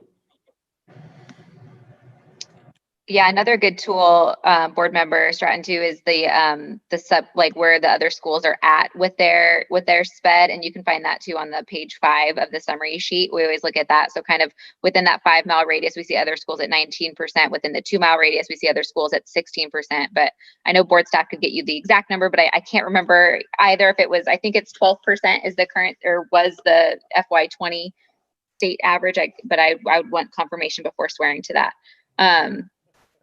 And the other thing I will just to, their point as someone who is at a charter school, charter schools who do well, and all charter schools do well with special ed, but there is a time where charter schools become known for doing well with special ed students, and they do become recommended, and you see a larger influx in special education students. And so I can attest that there's a lot of truth in that piece, and which is great. So, that you guys are doing well with that piece. Ashley, do you guys happen to know, or Superintendent Hoffman, do you happen to know the state average right now for special ed? I was also going to estimate about 12%, so it sounds like we're all thinking the same number, but I haven't seen anything since COVID started, honestly. Sure. Okay, great. Okay, board members, are there any other questions? I do. This is a board member Wood. Yes. Want to piggyback on what Superintendent Hoffman and board member Stratton asked as it relates to special needs. One of the things that I see with IEPs is this breakdown of a behavioral versus the learning disability or cognitive. And so I know that you may or may not have that data, but I'm very interested to see what that is, because if you're doing the online instruction, how are we addressing those who may just have the behavioral? How are you working with them and measuring their achievement in light of that?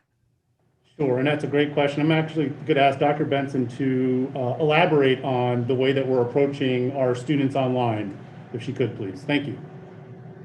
Yes, thank you for posing a very thoughtful question. We have a behavioral specialist that works across our network, and she's pretty fantastic in being able to work collaboratively with teachers and with kiddos and families to identify based on observations and exactly what it is in terms of a behavioral challenge versus a cognitive challenge, or what exactly that the kiddos needs are, so we can address those. And so online, because so many of our students are online this year, we've been able to work closely with our teachers to kind of develop capacity in meeting the participation and engagement needs of all of our students, and the frequency of how we can be inclusive in terms of participation tends to support our kiddos that have behavioral needs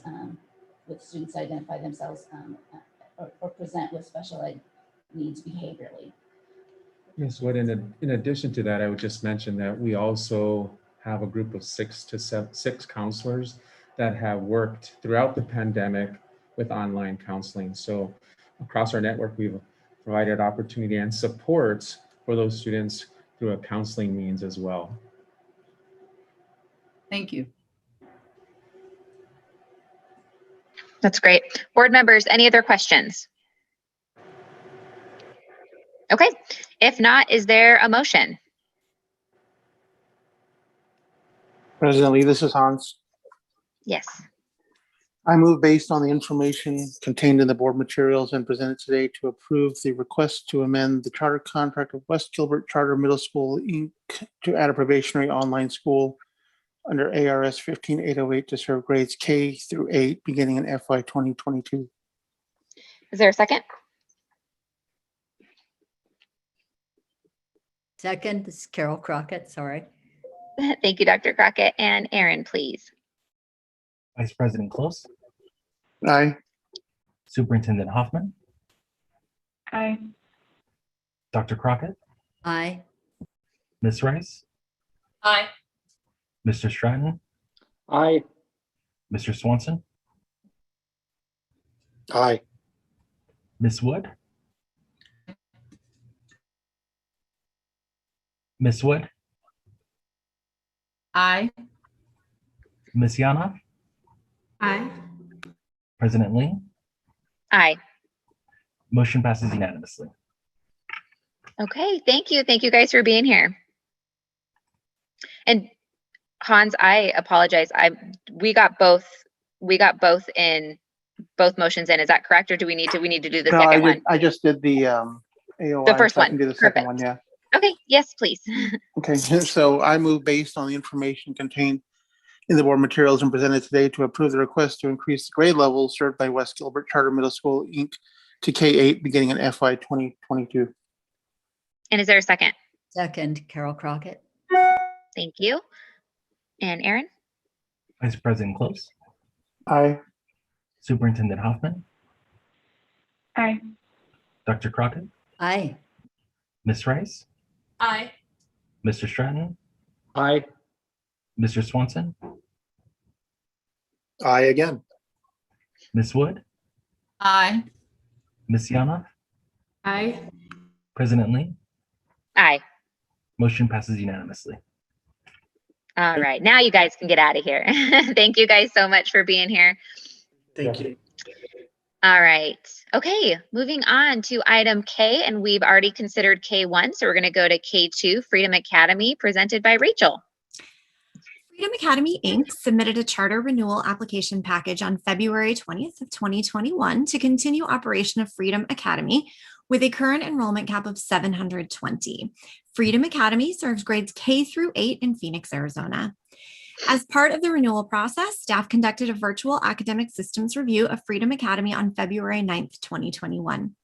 During the review, specific areas of the charter contract were reviewed to ensure the charter holder is in compliance.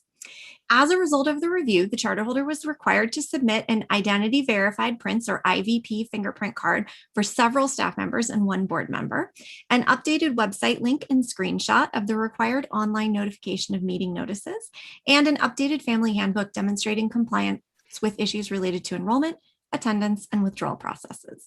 These issues have all been brought into compliance at this time. The charter holder does currently meet the board's academic, operational, and financial performance expectations. I'm available for questions if there are any. Great. Are there any questions for Rachel before we invite the charter holder? Okay. If not, then is there a representative from Freedom Academy, Inc.? If so, now's the time to unmute yourself if you'll state your name for the record and if you have any statements. Good morning, Madam Chair and board members. This is Kevin Barker, and I'm here on behalf of Freedom Academy this morning. Great, thanks for being here. I have a couple of questions. So first one I'd like to start off with is data. Okay, and so it looks like your stability proficiency, and I do really like to look at that, is appears to be solid. You know, you go from that 1 year FAE to 3 year FAE, you're increasing, which is what I like to see.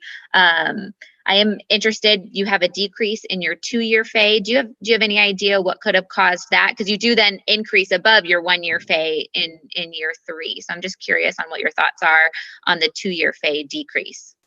Yeah, part of that is due to the strength of our upper grades. So we were seeing a little bit of a decline in our middle grades. So that kind of accounts for that 2 year FAE piece. And as they were moving into our upper grades, we had a more successful intervention program, especially with some of our lower performing students. And so what have you done to shore up the process in your younger grades? And when you say younger grades, what grade levels do you mean?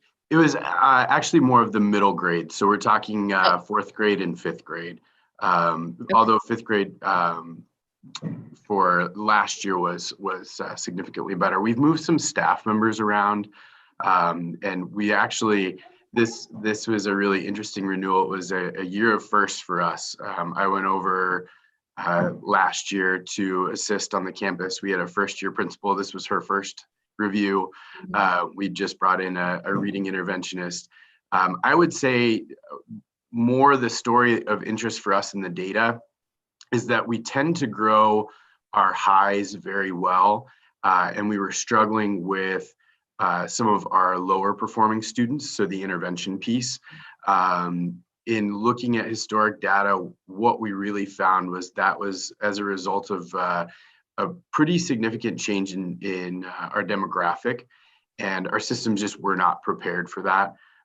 So we are building a really robust intervention program. We're now a Title I school, and we did that specifically to develop our reading and math lab. So that we can get some of our lower performing students some additional support. That was really more than the stability. That was really where we saw a big trend in our data, growing highs and not lows. That's good. What are you guys doing for RTI? Did you guys like adopt a specific program, or what specifically? Yeah, so in our lower grades, we were kind of forced to move into a different program as Move On When Reading had a little shift in some of their requirements. We selected Amira, mainly the strength of the dyslexia screener that we saw in there, which was also a new requirement.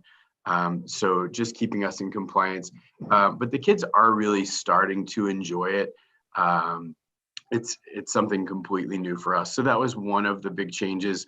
Another big change, and this is one of the places, if you go into the report, we have a whole lot of new systems, from our classroom observation protocols and data meetings, and just how we're reviewing student data on a weekly basis.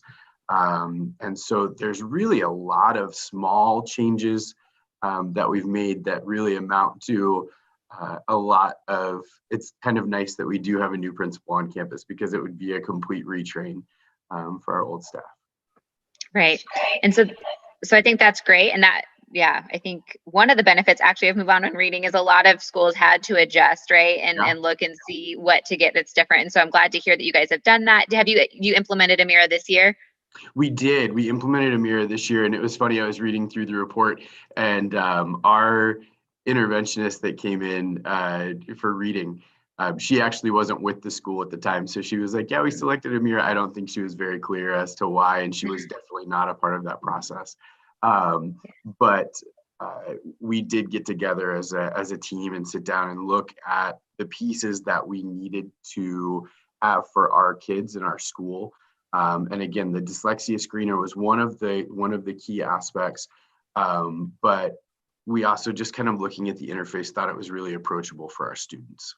Yeah, no, that's great. And it's fun to watch them now when they talk to the digital teacher. I don't know if you're familiar with Amira, but sitting and watching them say, yes, teacher, and moving through the lessons is kind of fun. Yes. I don't want to get too much into it because I don't know if I get in trouble being a board member saying anything about products, but I am aware, and I think it's great that you implemented it this year. And that was just at my schools, we've had that same experience. So that's great. What's the only other data piece I wanted to talk about was your kind of this trend and decline for AZ Merit Achievement. And so it sounds like you guys have done some deep dive, which I appreciate. So you started scratching the surface of that, right? It sounds like you guys are doing really well with your highs. So is that the same answer? Is there a different answer, for that trend and declining data? That really is, quite honestly, there was a shift in demographic, and, I hate to use that as an excuse. It's not an excuse. The systems were not prepared for the shift in demographic. So we were definitely prior catering to a much higher performing student. It was something that we had developed our curriculum around. It was something that we had really developed our systems around. As our school demographic shifted, we didn't shift fast enough. So it was definitely a school failure. And we recognized that, and we made a lot of changes as a result. And I also think it was helpful to have, we went from an A to a very high C, but I think the C was nice because it was a big signal to our teachers, our board, that we needed a change. And so we had a little bit of a shift in board, but a huge shift in just their monitoring of campus. I think before it was more of a laissez-faire approach. They trusted what the leader was bringing to them. It was nice coming in.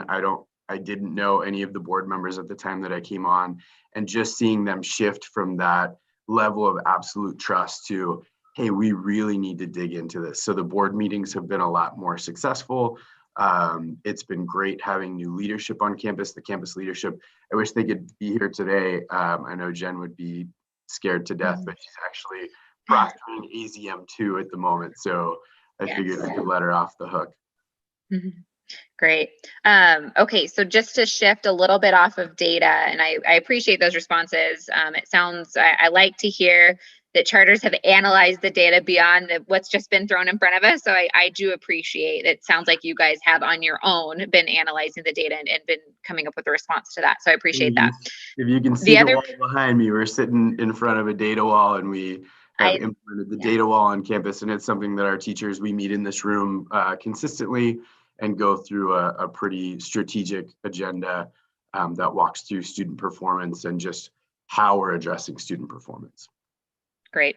No, that's great. Okay, so let's shift gears to compliance. So it's the board confirmed that you guys are in compliance now, but let's talk about, how we got there, right? How we got, in all the different areas of non-compliance, and then what you guys are doing to ensure that you're not going to have those findings again. Because it always concerns me when charters have issues with things like enrollment, IVP. I feel like those are two big ones that have been, made very, been very public. And so I always get concerns when we're still having issues with those pieces. So talk to me about those pieces and what the plan is moving forward. So specifically the enrollment was the most recent rule change, and it was the requirement of, what was the document that we couldn't require. So essentially, they had a 30-day window to provide the documents, and it was requested. Oh, the birth certificate.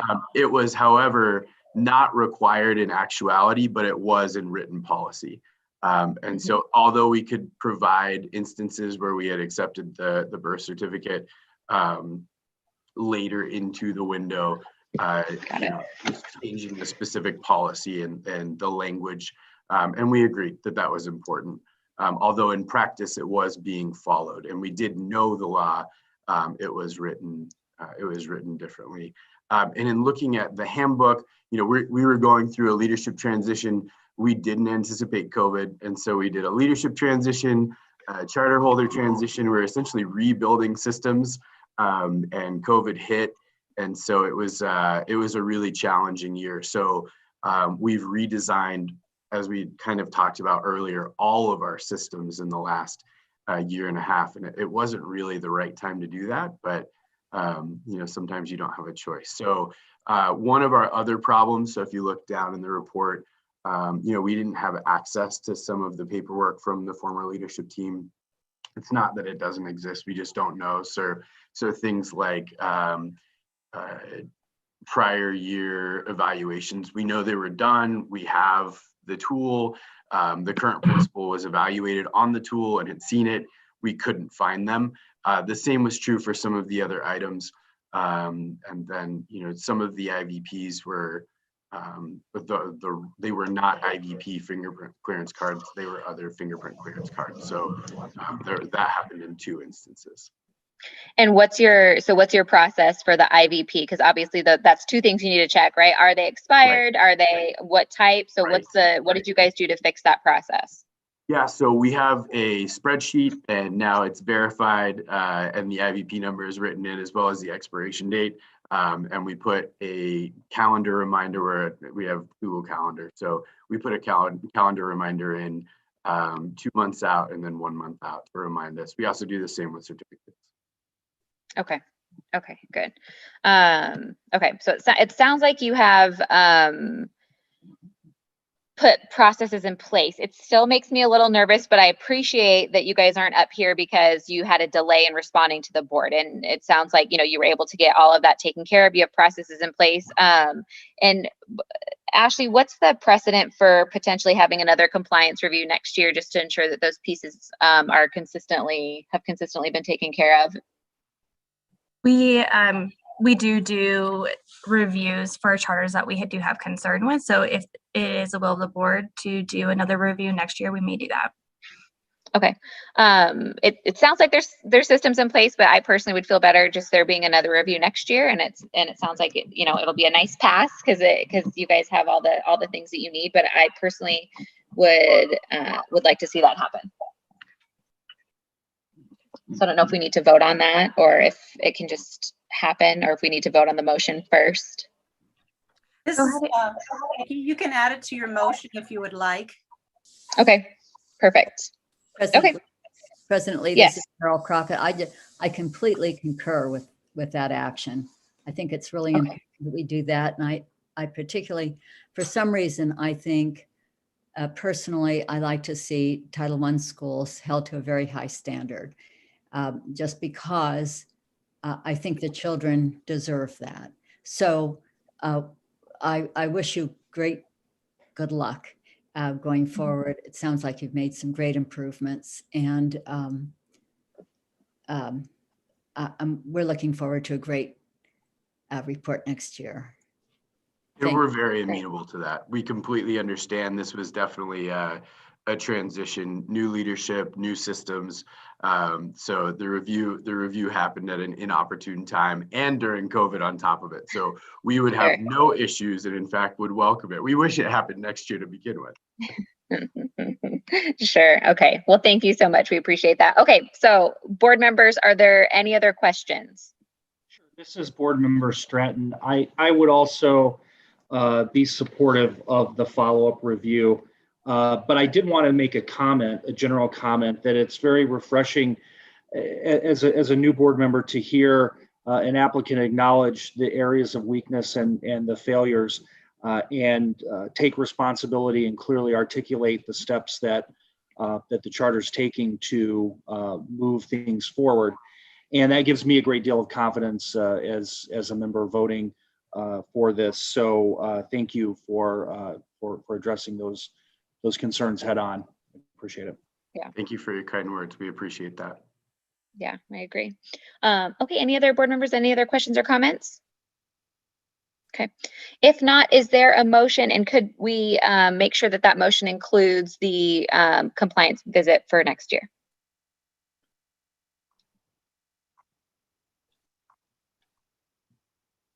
President Lee, this is Hans. Yes, please. I will give you my best attempt here. Okay. Just turning some notes. My pen's running out of ink. Anyway, I move based on a review of the information provided by the representative of the charter holder and the contents of the application package to approve the charter renewal application package and grant a renewal contract to Freedom Academy Incorporated, and direct board staff to conduct a follow-up compliance review next school year. Is that adequate? Yes, that works. Okay, good. Perfect. Is there a second? I will second. Board Member Stratton. Okay, thank you, Mr. Stratton. Aaron, you're up. Vice President Close, Aye. Superintendent Hoffman, Aye. Dr. Crockett, Aye. Ms. Rice, Aye. Mr. Stratton, Aye. Mr. Swanson, Aye. Ms. Wood, Aye. Ms. Yanov, Aye. President Lee. Aye. Motion passes unanimously. Awesome. Thank you so much for being here. Thank you so much, board members. And we would also like to thank Ms. Quaranta and Ms. Rico for their time, understanding and help through this process. It was not as clean as we would like it to be, but they were very, very helpful, very understanding, and really went the extra mile to make sure that we were comfortable and meeting the requirements. Great. Thank you for that feedback. All right. Moving on to item agenda L1. And it looks like this is Montessori Education Center Charter School presented. We're going to hear from Joanna now. Hello, I'm going to say good afternoon because we're almost there. So good afternoon, President Lee, Superintendent Hoffman, and board members. Pursuant to Arizona Revised Statute 15183R and Arizona Administrative Code, if the board determines a charter holder does not meet the board's minimum operational performance expectations, it shall consider the charter holder's non-compliance and may subject the charter holder to additional charter oversight, as outlined in Article 6, including issuing a notice of intent to revoke the charter contract. Pursuant to this rule, the following charter holder has been placed on the agenda for the board's consideration. Board staff conducted an interval desk review of the Mesa campus of Montessori Center Charter School on December 16th, 2021, and on December 18th, 2021, conducted the interval desk review of the North Campus. Upon review of the documentation submitted by the charter holder, board staff identified multiple compliance issues leading to marking the charter holder's operational dashboard and requiring submissions to put the charter holder into compliance. The issues identified deficiencies in maintaining the mission statement in alignment with the charter contract, policies related to enrollment practices, maintaining appropriate fingerprinting for one instructional staff that included one with an IBP, online posting of public meetings, submitting documentation timely to the board, and updating the teacher salary posting. The charter holder did come into compliance for all of those items. Do you have any questions for me? Joanna, you did say that they have come in compliance with all of the items, and it looks like they came into compliance in the appropriate time frame. Is that correct, of all the items? That is correct. Okay, thank you. Okay, sorry, board members, are there any other questions for Joanna? Okay, if not, is there a representative from Montessori Education Center here? If so, if you could unmute yourself at this time, state your name for the record, and then if there's any statement you'd like to make. Thank you. Hello, Superintendent Hoffman and all the charter board members. My name is Tammy Whiting, and I'm the head of school. And I'd like to introduce Rachel Lichtenberger. She's principal of our school. We are grateful for the opportunity to come before the board today. We have been a charter school since 1996 and have always been grateful for that opportunity to provide this opportunity for education to everyone. Montessori schools are sometimes private and they cost a lot of money. And so it was great to become a charter school. So the tuition factor was removed. We were really excited about that. We've been a highly performing and a blue ribbon school. This process has been very exciting for us to go through all those, to become highly performing and to always maintain excellence on our school with the teachers and the students.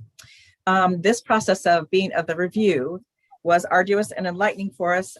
We don't take any of these mistakes we made lightly. We have made lots of changes and adjustments to ensure to the board that we are prepared to address all of our operational issues. As a result of the matters of non-compliance, we've composed a strategic and intentional action plan with many steps moving forward.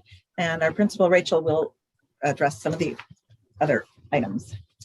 Some of the changes that we've made since our review are designating specific board members and staff members who will be specifically responsible for the implementation and changes of all statutes that are required from Arizona State Board charter schools. We have additional staff members that will take on the role of maintaining compliance in all areas of the operational framework. In addition to our specific plan addressing each step that was out of compliance, we have consulted and retained an attorney here in Arizona who specializes in charter school law. We have registered for the Arizona Charter Schools Legal Summit. We have and plan to maintain a strong presence and ongoing partnership with Arizona Charter Schools Association, and we've also joined the Arizona School Boards Association as well. Would you like us to address the specific action steps of our plan for ensuring compliance? I think for me, if you could just talk about, have you hired somebody to oversee compliance? Like, is there new staff that does that now, or just have roles been distributed? Our roles have been distributed. We have a I call her administrative assistant, but she runs our campus at our Mesa campus office. She is the office manager. Her name's Danielle Sinnott. She's a graduate of Oxford University and has a master's in business. I'm sorry, I'm kind of nervous. I apologize. So she has all the business skills, all the know-how. She was not in charge of compliance in this area. We have now assigned her the lead role in compliance in this area, and she'll be leading the way for us. So we did not hire someone new. We felt that she fulfilled all the needs that we had, simply assigning her a new role and delegating some of her other responsibilities. And in addition, we have created liaisons for each of our sister campuses. We have 2 campuses. So we have compliance liaisons who will be working together with head of school and principals at each campus to ensure compliance as well. So there will be several checkpoints. Mm-hmm. And what's the plan for then ongoing training, or for, your compliance person to stay up to date? Like, we'll be attending the Arizona Legal Summit through the Arizona Charter Schools, and we really lean on them for a lot of this compliance and requirements, ongoing legislation. I participate personally every Friday in the legislative call with Charter Schools Association, and that's a wealth of information. We also will be looking to the board going forward to see who will be able to support us when we're not in that time frame of getting a review, but prior to that, being proactive and checking in with them. And we also look to our attorney at Udall Shumway to give us a lot of that legislative consult on an ongoing basis. Okay. Great. Yeah, I think, I think I've said this before, is I would love to see so many more Montessoris in the charter community. And I was actually a former student of Montessori Education Center many, many moons ago, and truly believe you guys have an incredible program. In fact, my love for education, I do blame in part on you guys. And so what would be absolutely devastating is to have a school like yours that is doing well, it's testing well, it provides such a unique experience and a free experience, because you don't get your school, and I wish you guys were in Gilbert, because I'd send my kid there, but to have this slip would be devastating, to our community, to have you guys shut down because of compliance, right? But we have to as a board, right? We have, because you guys can't, if you're not compliant, then you can't stay open. And then where do the students go? And so I can't, as much as I think it would be such a devastating loss, I do really hope, and it sounds like you guys have a plan, but that you do take this seriously and have those plans in place, because the last thing I personally want to see is a program like this shut down over these pieces. Thank you. We appreciate your kind words and your support, and good to know you're an alumni. So yeah, we're in good company, I suppose. Thank you.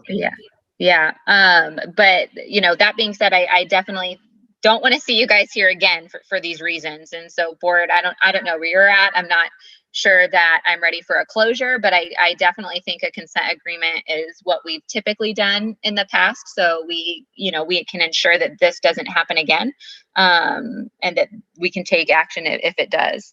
So board members, are there any other questions or comments? This is Board Member Stratton. I have a comment. I agree that this doesn't rise to the level of a closure. I would also support a consent agreement. And again, I appreciate hearing the steps that the charter has taken to make sure that they stay in compliance. I'm heartened that they're signing up for a lot of the training that's out there, taking advantage of the resources, and brought on legal counsel that works in this area.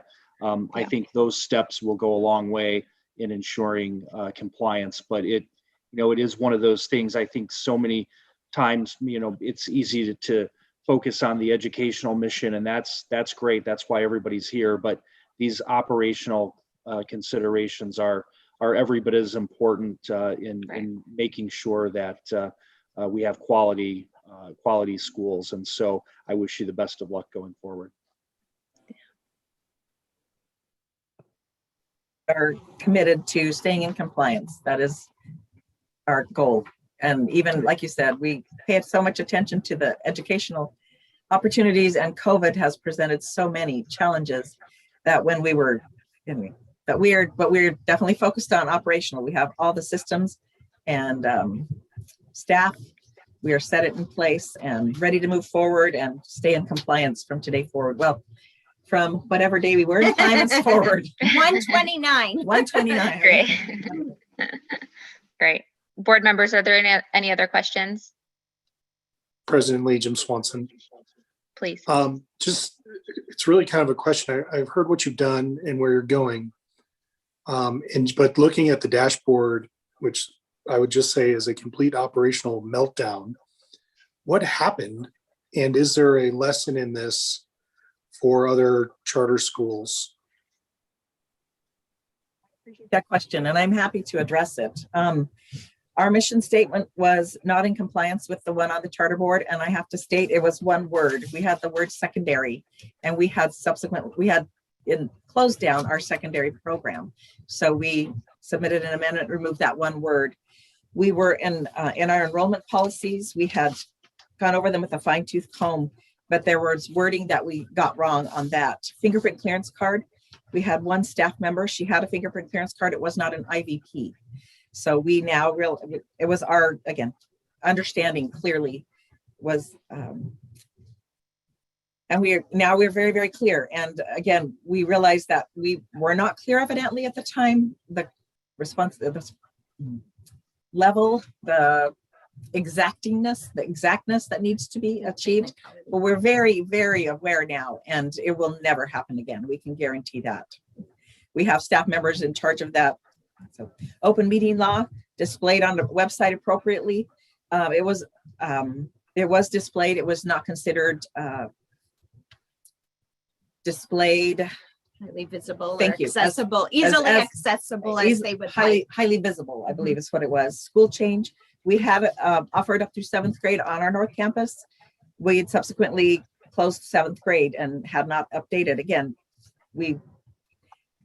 I believe I can say for myself, the attention to detail is what we had not been aware of. And so we will have a great attention to detail in every single thing we do. I'm going to read things 5 times over myself, and then I'm going to hand it to someone else to read over 5 times.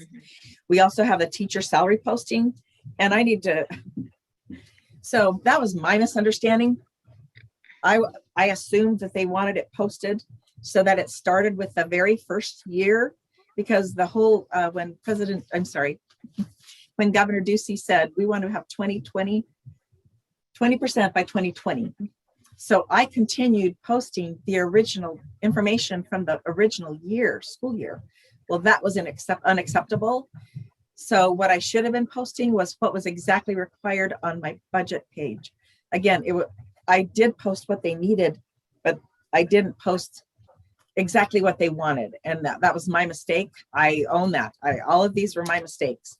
To me, it's attention to detail. I've been schooled and educated on the need for attention to detail. Joanna's been very helpful with that. I appreciate that. And Mary Caranta, all of the helpful staff that's been processing this with us. And I will make sure that I'm aware of what it is actually that the Charter Board is asking for, and that is what I supply.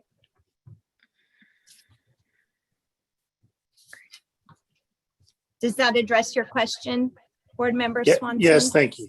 Okay. All right. Thank you. Board members, are there any other questions or comments? Okay. Then with that, is there a motion?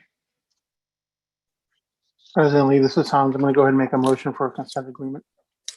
Thank you. I move to find the Montessori Education Center charter school hereinafter referred to in this motion as the charter holder has failed to meet the operational performance expectations set forth in the board's operational performance framework and has violated its charter contract and state and federal law. These failures and violations provide a sufficient basis to issue a notice of intent to revoke the charter holder's contract. However, the board is authorized to exercise its legal discretion with regard to actions taken against a charter holder that is not in compliance with its charter, other obligations to the board, and state and federal law. In an effort to bring the charter holder into compliance, the board directs staff to work with legal counsel to develop a consent agreement that addresses the charter holder's non-compliance with the board's operational performance expectations, its charter, and state and federal law. The board further directs staff to bring the consent agreement back to the board for consideration at a subsequent board meeting. If the charter holder chooses not to accept the terms of the consent agreement developed by board staff, then it is the board's decision that the charter holder be placed on a future agenda for a motion to issue a notice of intent to revoke the charter holder's charter contract for the reasons already specified. Thank you, Hans. Is there a second? Second. Board Member Stratton. Thank you. And Aaron, you're up. Vice President Close. Aye. Superintendent Hoffman. Aye. Dr. Crockett. Aye. Ms. Rice. Aye. Mr. Stratton. Aye. Mr. Swanson. Aye. Ms. Wood. Aye. Ms. Yanoff. Aye. President Lee. Aye. Motion passes unanimously. Okay. All right. Thank you guys for being here. Thank you very much. Thank you. All right. Moving on to agenda item L2. It looks like we are going to have City Center, and Andrea will be up. President Lee, Superintendent Hoffman, members of the board. Based on its fiscal years 2017, 2019, and 2020 audits, City Center for Collaborative Learning has failed to comply with statutory fingerprinting requirements for the third time in 4 fiscal years. This issue is considered a serious impact finding under the board's rules and audit matrix and requires board consideration. Due to the fingerprinting noncompliance, City Center was required to submit corrective action plans in the 3 fiscal years noncompliance was identified. Last month, staff sent a draft proposed consent agreement to City Center's charter representative. Today's meeting materials include the final proposed consent agreement developed by staff and the charter representative. Should the board vote today to proceed with the consent agreement, City Center's board will consider the agreement at its next regularly scheduled meeting on May 13th. Today, the board may find that there is a basis for issuing a notice of intent to revoke City Center's charter contract, but provide for the charter holder to agree to the terms of the consent agreement, or the board may vote to issue a notice of intent to revoke City Center's charter contract. I'm available for questions, and City Center's charter representative is also available. Okay. Before we jump over to the charter representatives, are there any questions, board members, for Andrea? Okay. If not, then it sounds like there is a representative on the line. So if you could unmute yourself at this time, go ahead and state your name for the record, and if you have any statement you'd like to make. Thank you, everybody. My name is Chad Blair, and I am serving as Executive Director for City Center for Collaborative Learning. I do have a statement I would like to share. Please. So first of all, Director Berg and President Lee, Superintendent Hoffman, and esteemed members of the board, thank you all for your immense dedication to the students of our state. Superintendent Hoffman, we're grateful for your leadership and ongoing advocacy for the students and teachers of Arizona. I'm embarrassed and humbled to be in front of you all today. Before I address the compliance issues that bring me here, I would like to provide a short background of our organization. So 17 years ago, 3 teacher leaders created City High School as an intentionally small school based on the equitable principles of the Coalition of Essential Schools in order to better serve the students of our city. For all these years, City High School has proven to be exceptionally successful in its mission. City High School serves a diverse student body, including race and ethnicity, socioeconomic levels, LGBTQ identifying students, and a high percentage of students in special education.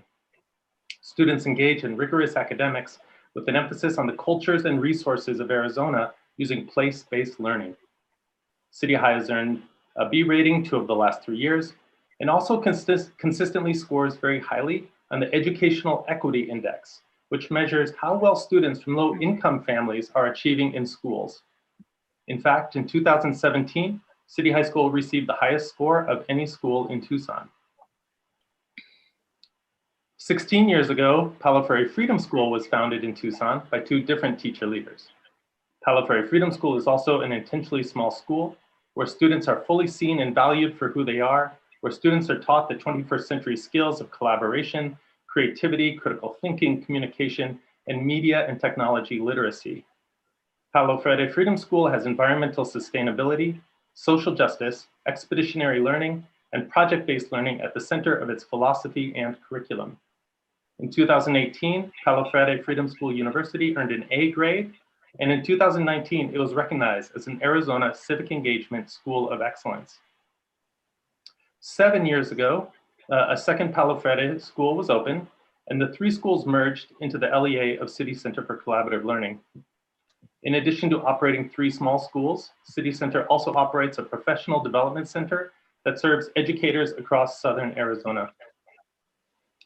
Our professional development center has provided free and low-cost workshops to charter school teachers, district teachers, and community members in trauma-informed practices, project-based learning, PBIS, supporting homeless youth, LGBTQ inclusiveness, creating advisory programs, building equitable PLCs, ed camps, and more. 2 years ago, 3 of our founders, including our executive director, left the organization, all for good reasons. 1 retired, 1 became a professor at Vanderbilt University, and another moved with her family to Vermont. A new executive director was hired in the summer of 2019. That executive director had a lot of leadership and fundraising experience, but their lack of education experience set the organization back in many important areas. Our then director of business and HR took a new job. And then our board and that executive director agreed to part ways. I was serving as principal of Palo Verde Freedom School University at the time, and I was asked to step in as executive director in late February 2020, just a few weeks before all of our schools moved to remote learning. I had only a short overlap with the outgoing director that consisted of 2 informal meetings. I needed to hire a new director of finance and new principals for each of our 3 schools. What I have learned is our organization is doing a lot of really great things. Our seniors all have internships. We have a dual enrollment program. Over 80% of our seniors enroll in college, many of them first-generation college students. We integrate social emotional learning frameworks throughout the curriculum to build mindfulness and resilience. We are fully inclusive. We provide our staff with excellent professional development and best practices, such as universal design for learning, project-based learning, and culturally responsive teaching. Our students use habits of heart and mind to become metacognitive agents of their own learning and regularly demonstrate their learning to their peers, families, and the community. Our teachers have won Teacher of the Month awards and been nominated for Teacher of the Year. Our students have won SARSEF prizes, Tucson Loomies for the arts, state philanthropy awards, leadership and entrepreneurial awards, art contests, journalism awards, and even the New York Times gave one of our students the Best Radio Story in the Nation award. We collaborate often with the U of A, especially their TREC program. Additionally, we partner with the Community Food Bank to operate Las Milpitas de Cottonwood Community Farm, and we are the fiduciary partner of Community Share, a national organization that connects teachers with community resources to improve student outcomes. I can say with confidence that City Center for Collaborative Learning is serving our students, our families, and our community well. And as difficult as it was to navigate this year, pivoting to remote instruction during a pandemic, with myself as a new executive director and the school leadership and new school leadership at each of the 3 schools, our students and families felt socially, emotionally, financially, and academically supported. We've provided hotspots and internet access in the homes of 7% of our families. We created food pantries and delivered food.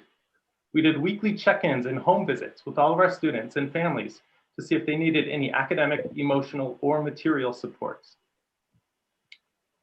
Teachers provided additional one-on-one Zoom supports, and when our teachers didn't have the time or capacity to provide that extra support, we hired additional tutors.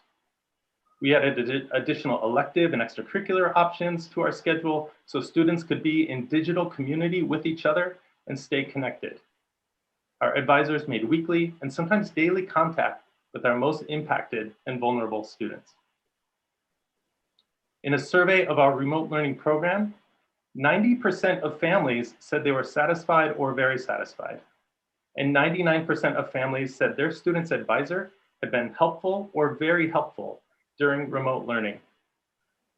We are doing a lot of things right for these students and families. So why am I here in front of you today? What happened? Our organization was a founders-led organization that prioritized the autonomy of its 3 schools. That means it was driven by and fairly dependent on the amazing passion, hard work, dedication, extra hours, skills, and knowledge of the founders to lead and push the organization and schools forward. The loss of 3 founders, plus the transition from an original executive director to a second executive director to myself, all with little training, and the turnover at the business office and at the school leadership level did create slippage in our systems. Add in the additional stress and challenges of being remote during a global pandemic, and this has resulted in our organization experiencing gaps in maintaining fingerprint clearance card information. City Center for Collaborative Learning is currently in full compliance with all fingerprint clearance card requirements. And as part of an action plan, we have integrated a number of policies, trainings, and oversights to make sure we remain in compliance well into the future, and we can sustain our safety and compliance as an organization, even if future turnover occurs.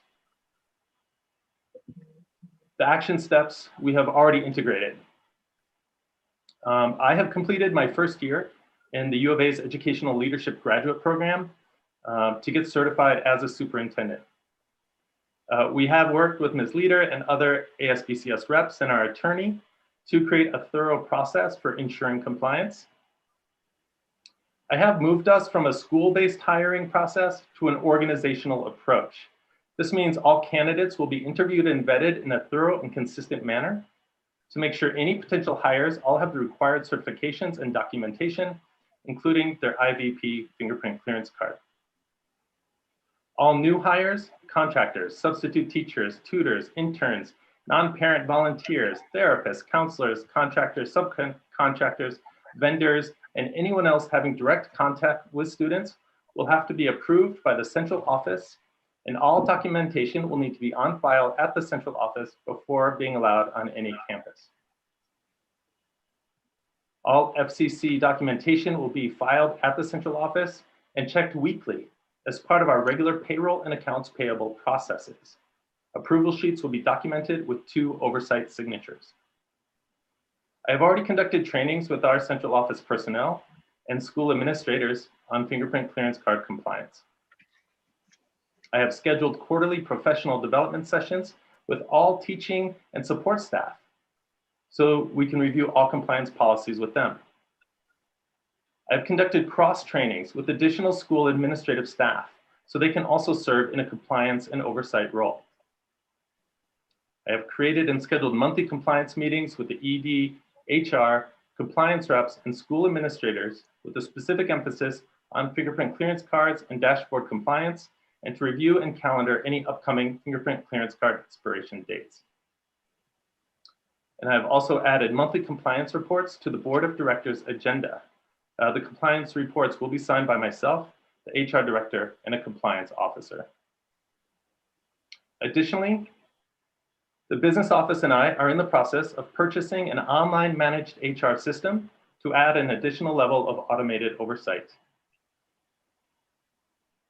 We will embed all of these policies, systems, and oversights into the performance manual of the ED, school administrators, business office, HR, and board of directors. We are also preparing to hire an HR director to oversee this process. And I also learned earlier in this meeting about the Charter Compliance Summit, May 18th through 20th, and I have added that to our calendar, and we will be sending representatives to that. All of these add up to a shift to a fully organizational approach that integrates systems, accountability, oversight, and documentation throughout, and is overseen by HR, myself, and multiple compliance personnel. This will sustain our approach and make sure we're always in compliance and that our students are always safe as we continue to put them at the center of our work. I am here to fully recognize the seriousness of this situation. As you all know, this has been a very challenging and exhausting year for all schools and educators. With this being my first year in the leadership role, with a new director of finance, with new principals at each of our schools, we're all overwhelmed by the task of serving our students. Despite these challenges, we're able to continue to serve all 330 of our students well, keep students engaged using a variety of new software tools and platforms, and maintain high attendance rates. I hope that the steps we've taken to ensure compliance and the many layers of oversight we've created demonstrate our organizational level of commitment to the safety and well-being of our students.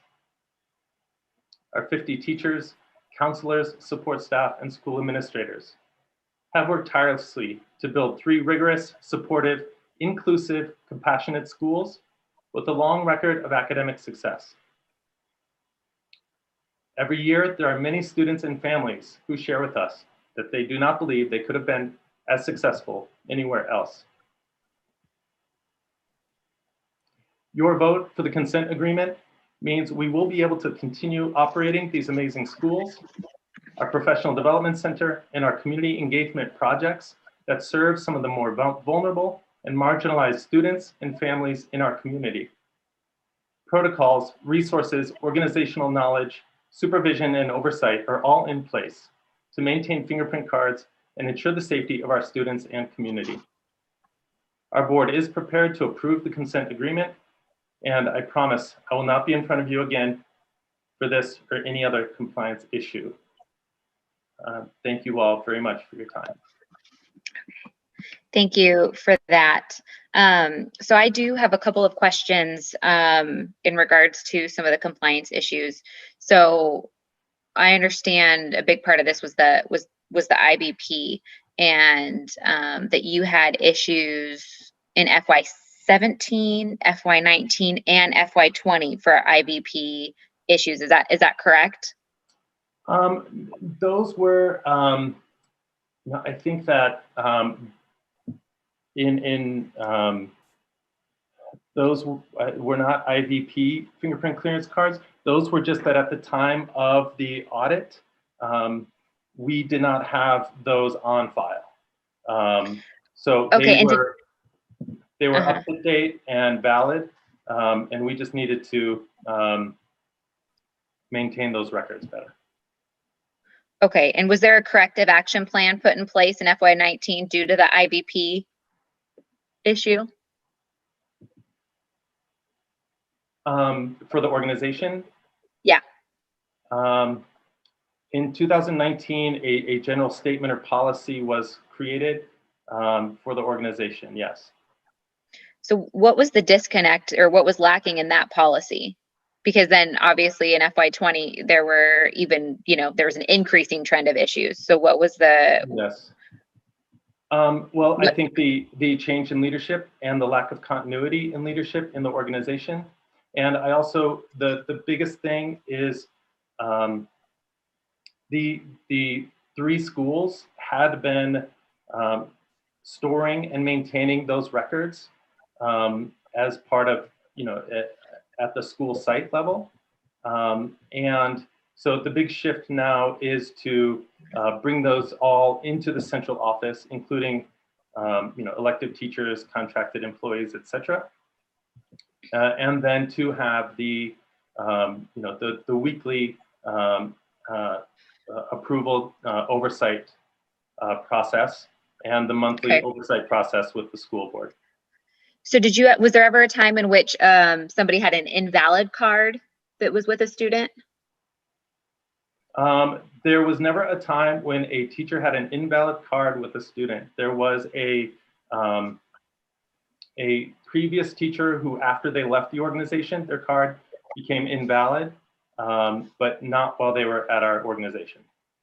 And they weren't employed by you at that time? They were never, not when they were employed by us, right. Okay. So we've never had an employee flagged. It's always just been sort of clerical in how we have kind of filed and maintained records. Right. I think the biggest concern, right, is one is just these IVP cards, and clearly it's not just you. We've heard some other charters. I don't know how else we as a board get out information about the importance of IVP cards. I mean, and why we keep getting violations with IVP cards, whether they expired but would be valid, whether not every single person coming on the campus has one, whether board members don't have one. It's definitely, and this isn't directed necessarily just to you, but just in general, when IVP fingerprint cards come up in front of issue, for me, as a parent, as an educator, our number one responsibility, even before I would argue educating them as students, is providing them a safe environment. And without updated policy, without current a tracking system with this, there is no way that we can guarantee the safety of children.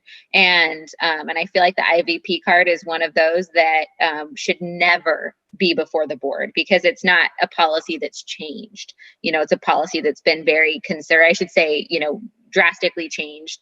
It's a policy that's been very consistent. And so it's disheartening that this in particular is the consistent issue, because I do believe that we're dealing with student safety here. And so to have a violation, 3 years, right? And 3 years, in FY17, it looks like that there was maybe 3 in FY19, I think that there was 3, and then FY20, now we're looking at 13. And so obviously it sounds like you weren't in leadership at the time. So I don't know that you can attest for, for all of those pieces, but it's very troublesome as a board member, and just for me particular, this area of non-compliance. Because I do believe it's so egregious for our students to not be able to guarantee, their safety. And so, I hear what you're saying, and I think that taking it to the network office is clearly a good call, because obviously they were kept at the school level, definitely not maintained at the school level, but obviously kept at the school level. And so I think that shift, moving it to the network, I think office is what you called it, is a good call. I hope that that continues, that you guys, it sounds like you have some pretty, if you're checking on it weekly, some places for that. If there's any, I would encourage you that if there's any doubt as to who's required to have an IVP card, I would just assume that they need one, and then you can check otherwise, because that's just what our students and families deserve, and that's not something that a typical parent would come up and ask, right? Like, your parent's not coming up, they're just assuming that you're taking care of that piece, and they should be able to assume that. And so it is disheartening that hasn't been happening. But with that, I think, board members, at minimum, we are, I would be comfortable with a consent agreement, just knowing that if we are here next year, obviously without, I couldn't make a recommendation, I suppose, without you coming before, but it would take a whole lot to not recommend closure if this comes up again. I just want that to be really clear, from my stance. And, if the board does decide to go consent this time, is that we have to stop seeing these violations in our charters. So absolutely understood. Board members, are there any other questions or comments? This is Board Member Stratton. I have a comment, I guess, or observation. I agree that, student safety is of paramount importance, and is something that we have to, as a board, take very seriously. And I am troubled by the repeated pattern here of non-compliance. That being said, Mr. Blair, I do appreciate your candor and sincerity in your statements before the board today. And I do believe that as a new leader coming into the school, you're taking these scenarios and issues very seriously, which is important. And I think that it sounds like City Center is doing a tremendous amount of great work. However, the operational framework must be maintained. And that's the job of leadership, to make sure that these seemingly small items are complied with.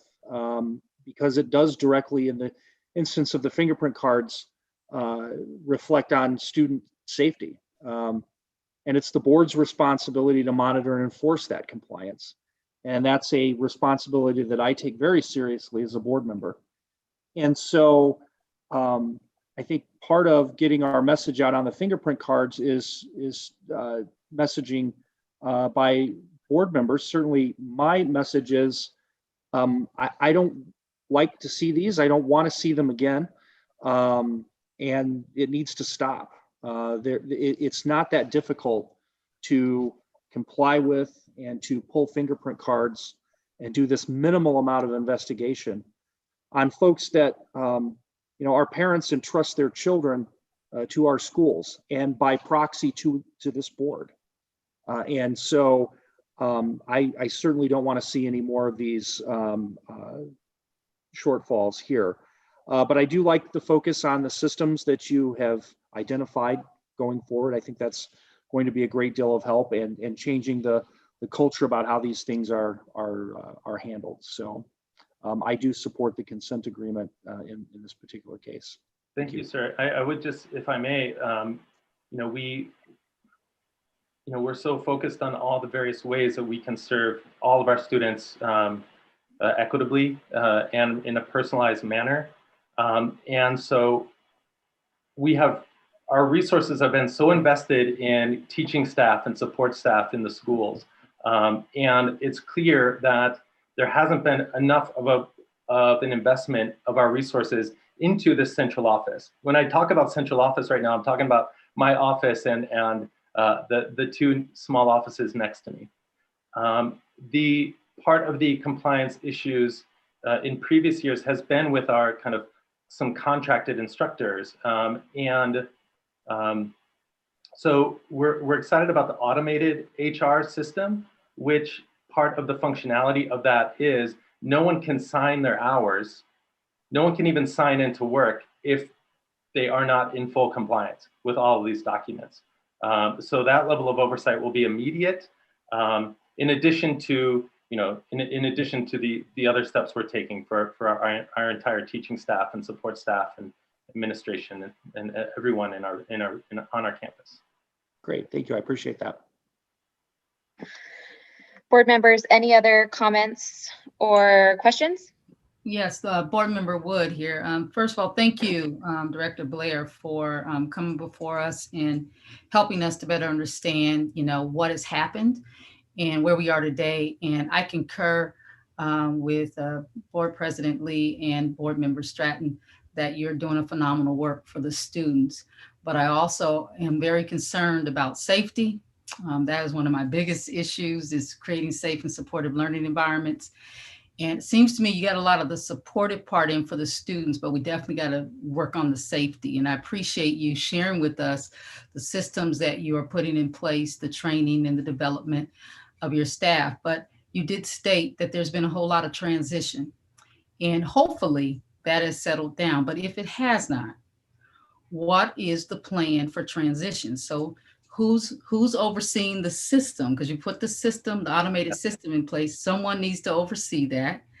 And if for some reason that person is moved or they move to something else, how are we going to ensure that those things stay in place with transition? So what's that plan and how does that look?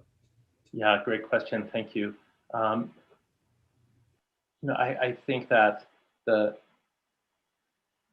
big challenge for our organization is that, we had these three schools, all had very passionate, vibrant leaders of them, right? And so what I see as a really, really important function, and I wish I was farther along this year with it than I have been able to accomplish because of everything else that's been going on, is to centralize our organization, right? And create the systems that are consistent and for the whole organization, right? We know this leads to better performance, greater equity, retention, really issues that are really important to us. Not only is our leadership team in place for next year, we have also developed a kind of tutoring or training program to build teacher leaders and build their capacity in a variety of ways. So that's just kind of like at the school level. In terms of these systems, we are in the process of building actually like the performance guidebooks, manuals for our administrators, for myself, right? We have been one of those organizations that has relied a lot on shared documents in Google Drive and folders, and we just know how sometimes that can lead to things getting lost, right? So creating, embedding performance manuals and guidebooks that lay out, daily, weekly, monthly compliance, best practices, accountability, responsibilities for all of these positions, so that all of our compliance issues are everything is in compliance, and we make sure that the safety of our students and our families and our community is we're accountable for that every day. And you say you're in the process of putting those things in place? That's right. That's right. All right. Mm-hmm. All right. Thank you so much for clarifying that for me. I appreciate it. Thank you. President Lee, may I have a follow-up question of Mr. Blair? Please. So as I understand it, the three of you, the three leaders, are putting together these policies. But who's overseeing all of that? The board or you, or how does that work? Yeah, so great question. Thank you. Ultimately, we will hire an HR director, right? And with that level of expertise, that person will have a really important oversight role. I think it's a really important organizational approach. And I know sometimes if someone says it's an organizational approach, that means maybe nobody is ultimately fully accountable. I see myself as the executive director of this organization as the one who must be accountable and must be the final stop to make sure that this doesn't happen again. But those systems in place so that this is happening weekly with multiple signatures. There's also additional compliance officers amongst the admin team who are cross-trained, and that the board is now taking a much more active role in their oversight of this compliance, so that there is a monthly report to our corporate board, and so those board members can see this in action. Ultimately, they are my boss, so they will be ensuring that I am following through on all of these processes. So, Mr. Blair, and I love what you're doing, and you seem to be taking the lead on this, and I appreciate that. But and I guess it's a board function. But what is the succession plan should, God forbid, something happen to you, and it just falls back into old habits, essentially? Yeah, great. I mean, thank you. Right, and that's the lack of succession plan is kind of gotten us where we are right now. I'm definitely excited to learn and grow and think more strategically. My vision right now of the succession plan are these job specific guidebooks, workbooks, performance guides with clear evaluative rubric instruments. Additionally in there that reflect, like directly align with those. That those are documents that everyone knows about. There's great transparency around that, so that there is accountability and those get updated regularly. I am going to be proposing to our school board that that this update to the agenda for compliance oversight by the school board becomes part of bylaw, right? That this is that there's sort of a precedent here that isn't just about me or their oversight of me personally, but is woven into the very fabric of our whole organization. I think then that the scheduling and of professional development and cross training on these policies, throughout the organization as well. So that's my plan. I think also when we are able to hire someone with HR expertise, we'll certainly listen to their expert opinion on how best we can integrate these systems and sustain them over time. Thank you. Yeah, thank you.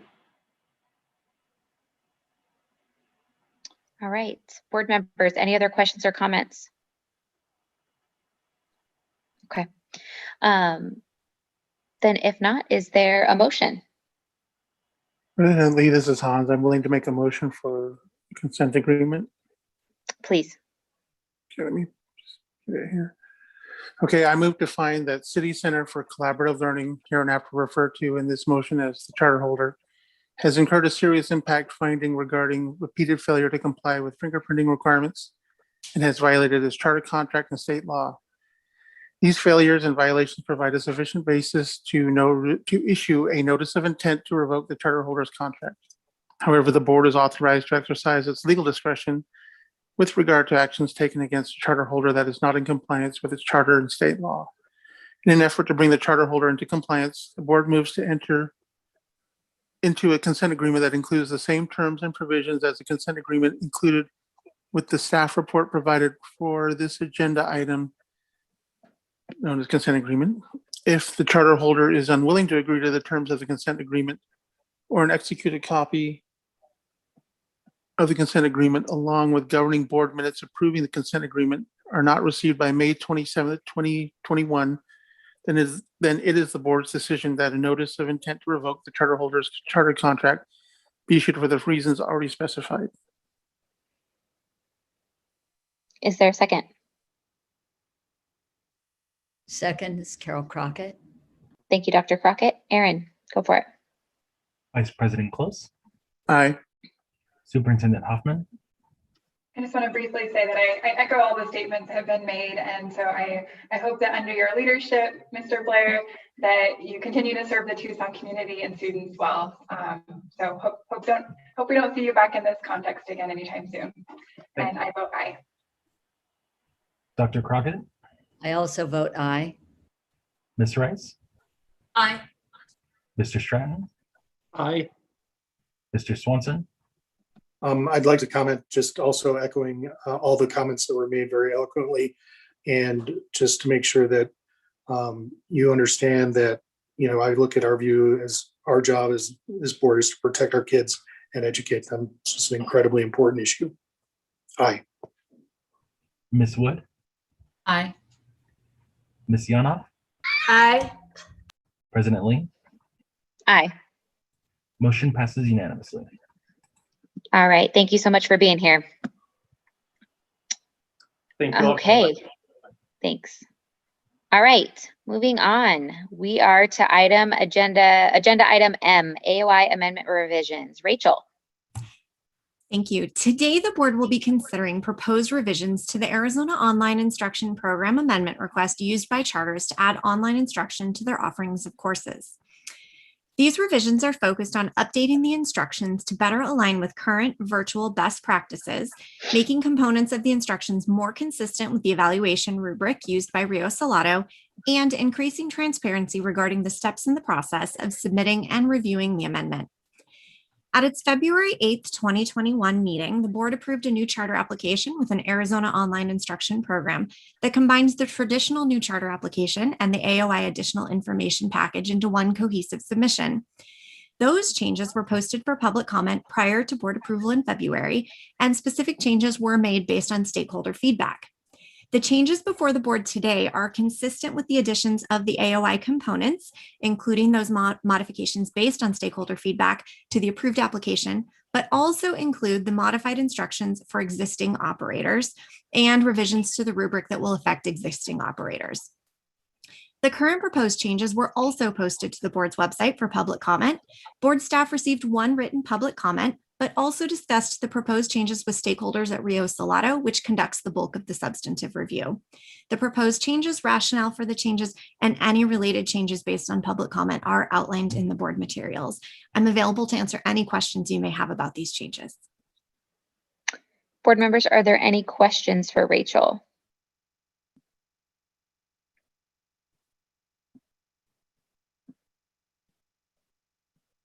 Okay.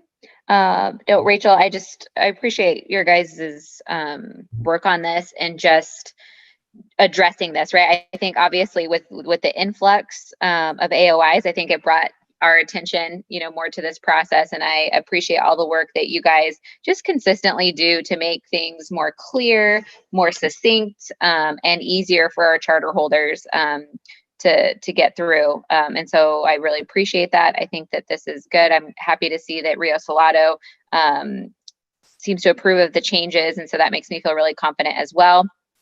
And so board members, are there any other questions or comments about this? Okay. If that, is there a motion? President Lee, this is Hans. Go for it.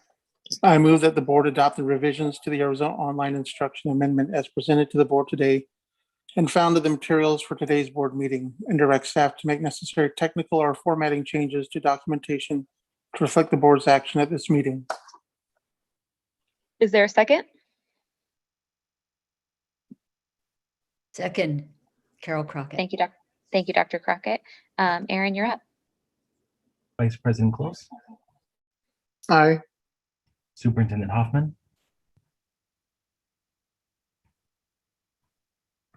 I'm sorry, I didn't get that. Sorry, Superintendent Hoffman. Aye. Dr. Crockett, Aye. Ms. Rice, Aye. Mr. Stratton, Aye. Mr. Swanson, Aye. Ms. Wood, Aye. Ms. Yanoff, Aye. President Lee. Aye. Motion passes unanimously. Thank you. Okay, up next, agenda item N, and Andrea, you're up. Under the board's existing rules and the financial framework transition plan approved in July of 2019, the board could take action now against those charter holders identified as not meeting the board's financial performance expectations based on the fiscal years 2019 and 2020 audits. Instead of proceeding with the current one-size-fits-all approach, today's agenda includes 3 proposed probation risk levels for the board to consider as it determines the appropriate action to take for each charter holder identified as not meeting its expectations. Staff is proposing the board implement the probation risk levels, beginning with those charter holders that do not meet the financial expectations due to receiving intervention ratings for 2 consecutive years based on the fiscal years 2020 and 2021 audits.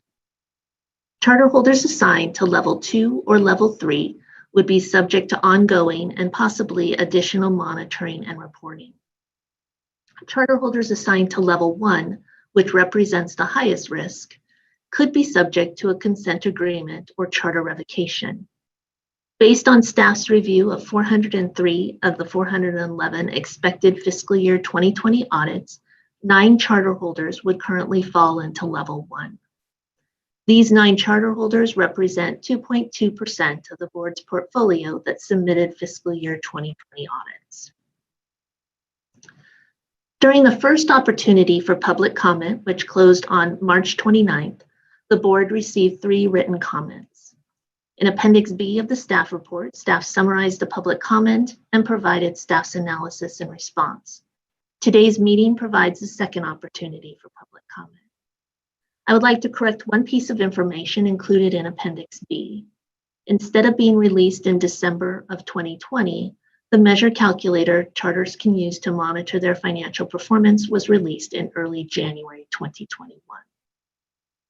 Should the board vote today to proceed with the probation risk levels, the next step would be for staff to draft the rules for implementation. At a subsequent meeting, the proposed rules would be brought to the board for consideration. I'm available for questions. Board members, are there any questions for Andrea? President Lee, Jim Swanson. Yes. This please. is a great change and good flexibility for staff. Thank you. Board members, any other questions or comments?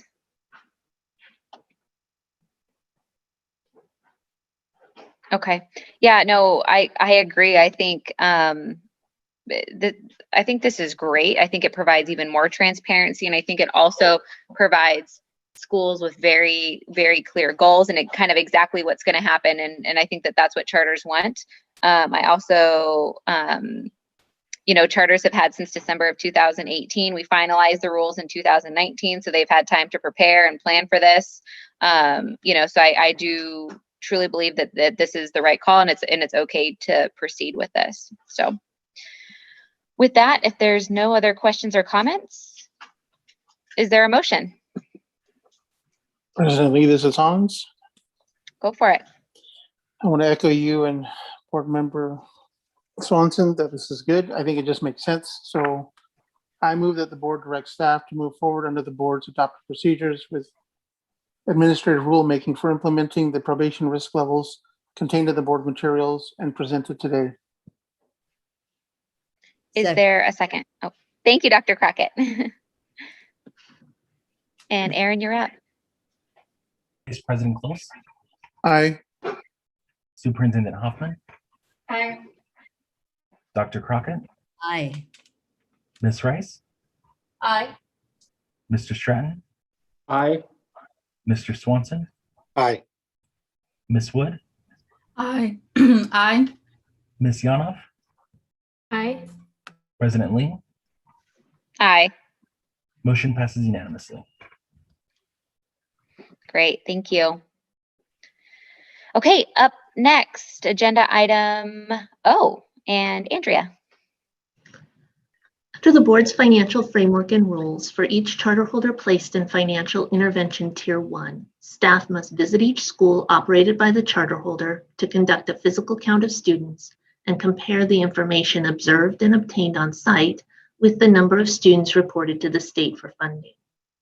The board's rules also provide for a waiver should extraordinary circumstances preclude staff from completing one or more of these visits. During the first intervention cycle, 41 charter holders operating 55 schools were assigned to intervention tier 1.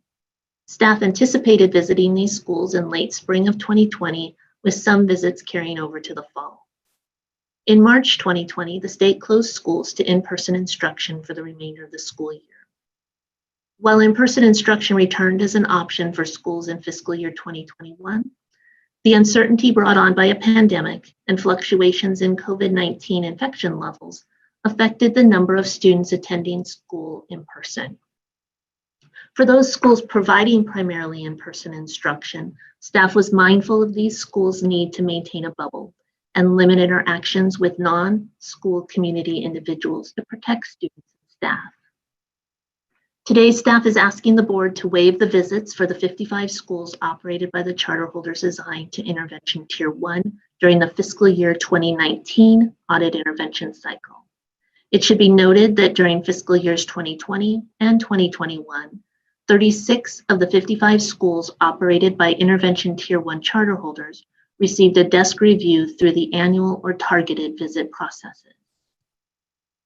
Last month, staff began notifying charter holders identified for financial intervention based on the fiscal year 2020 audits of their intervention tier.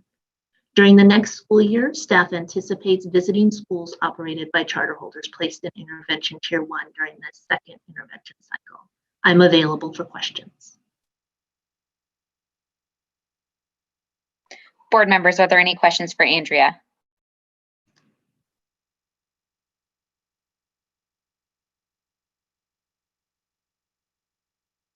Okay.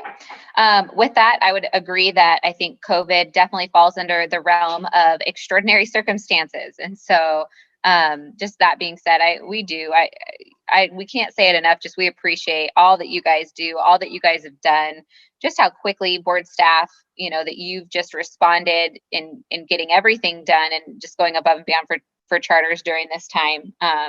So thank you. And, I definitely recommend this. And so are there any other questions or comments from board staff or from board members? And if not, is there a motion? President Lee, I'm ready to make a motion. This is Hans. Go for it, Hans. Thanks. I move based on the information contained in the board materials and presented today and in light of the COVID-19 pandemic and its impact on in-person instruction to grant staff's request for a waiver as provided for in the board's administrative rules and waive the requirement for staff to visit the 55 schools operated by the 41 charter holders assigned to intervention tier 1 for the fiscal year 2019 audit intervention cycle. Is there a second? Second, Member Rice. Thank you, Member Rice. Aaron, go for it. Alrighty, Vice President Close. Aye. Superintendent Hoffman. Aye. Dr. Crockett. Aye. Rice. Aye. Mr. Stratton. Aye. Mr. Swanson. Aye. Ms. Wood. Aye. Ms. Yanoff. Aye. President Lee. Aye. Motion passes unanimously. Great. Thank you. Thank you, Andrea. Okay. Agenda item P. Ashley, you're up. President Lee and board members, I have no additional updates other than our next board meeting is on May 10th. That's great. Well, With that, just wanted to say thank you again, Ms. Wood, Member Stranton, and Aaron for your first board meeting. We appreciate you guys being on here. And with that, we are adjourned. Thank you. Thank you. Bye, guys. Bye.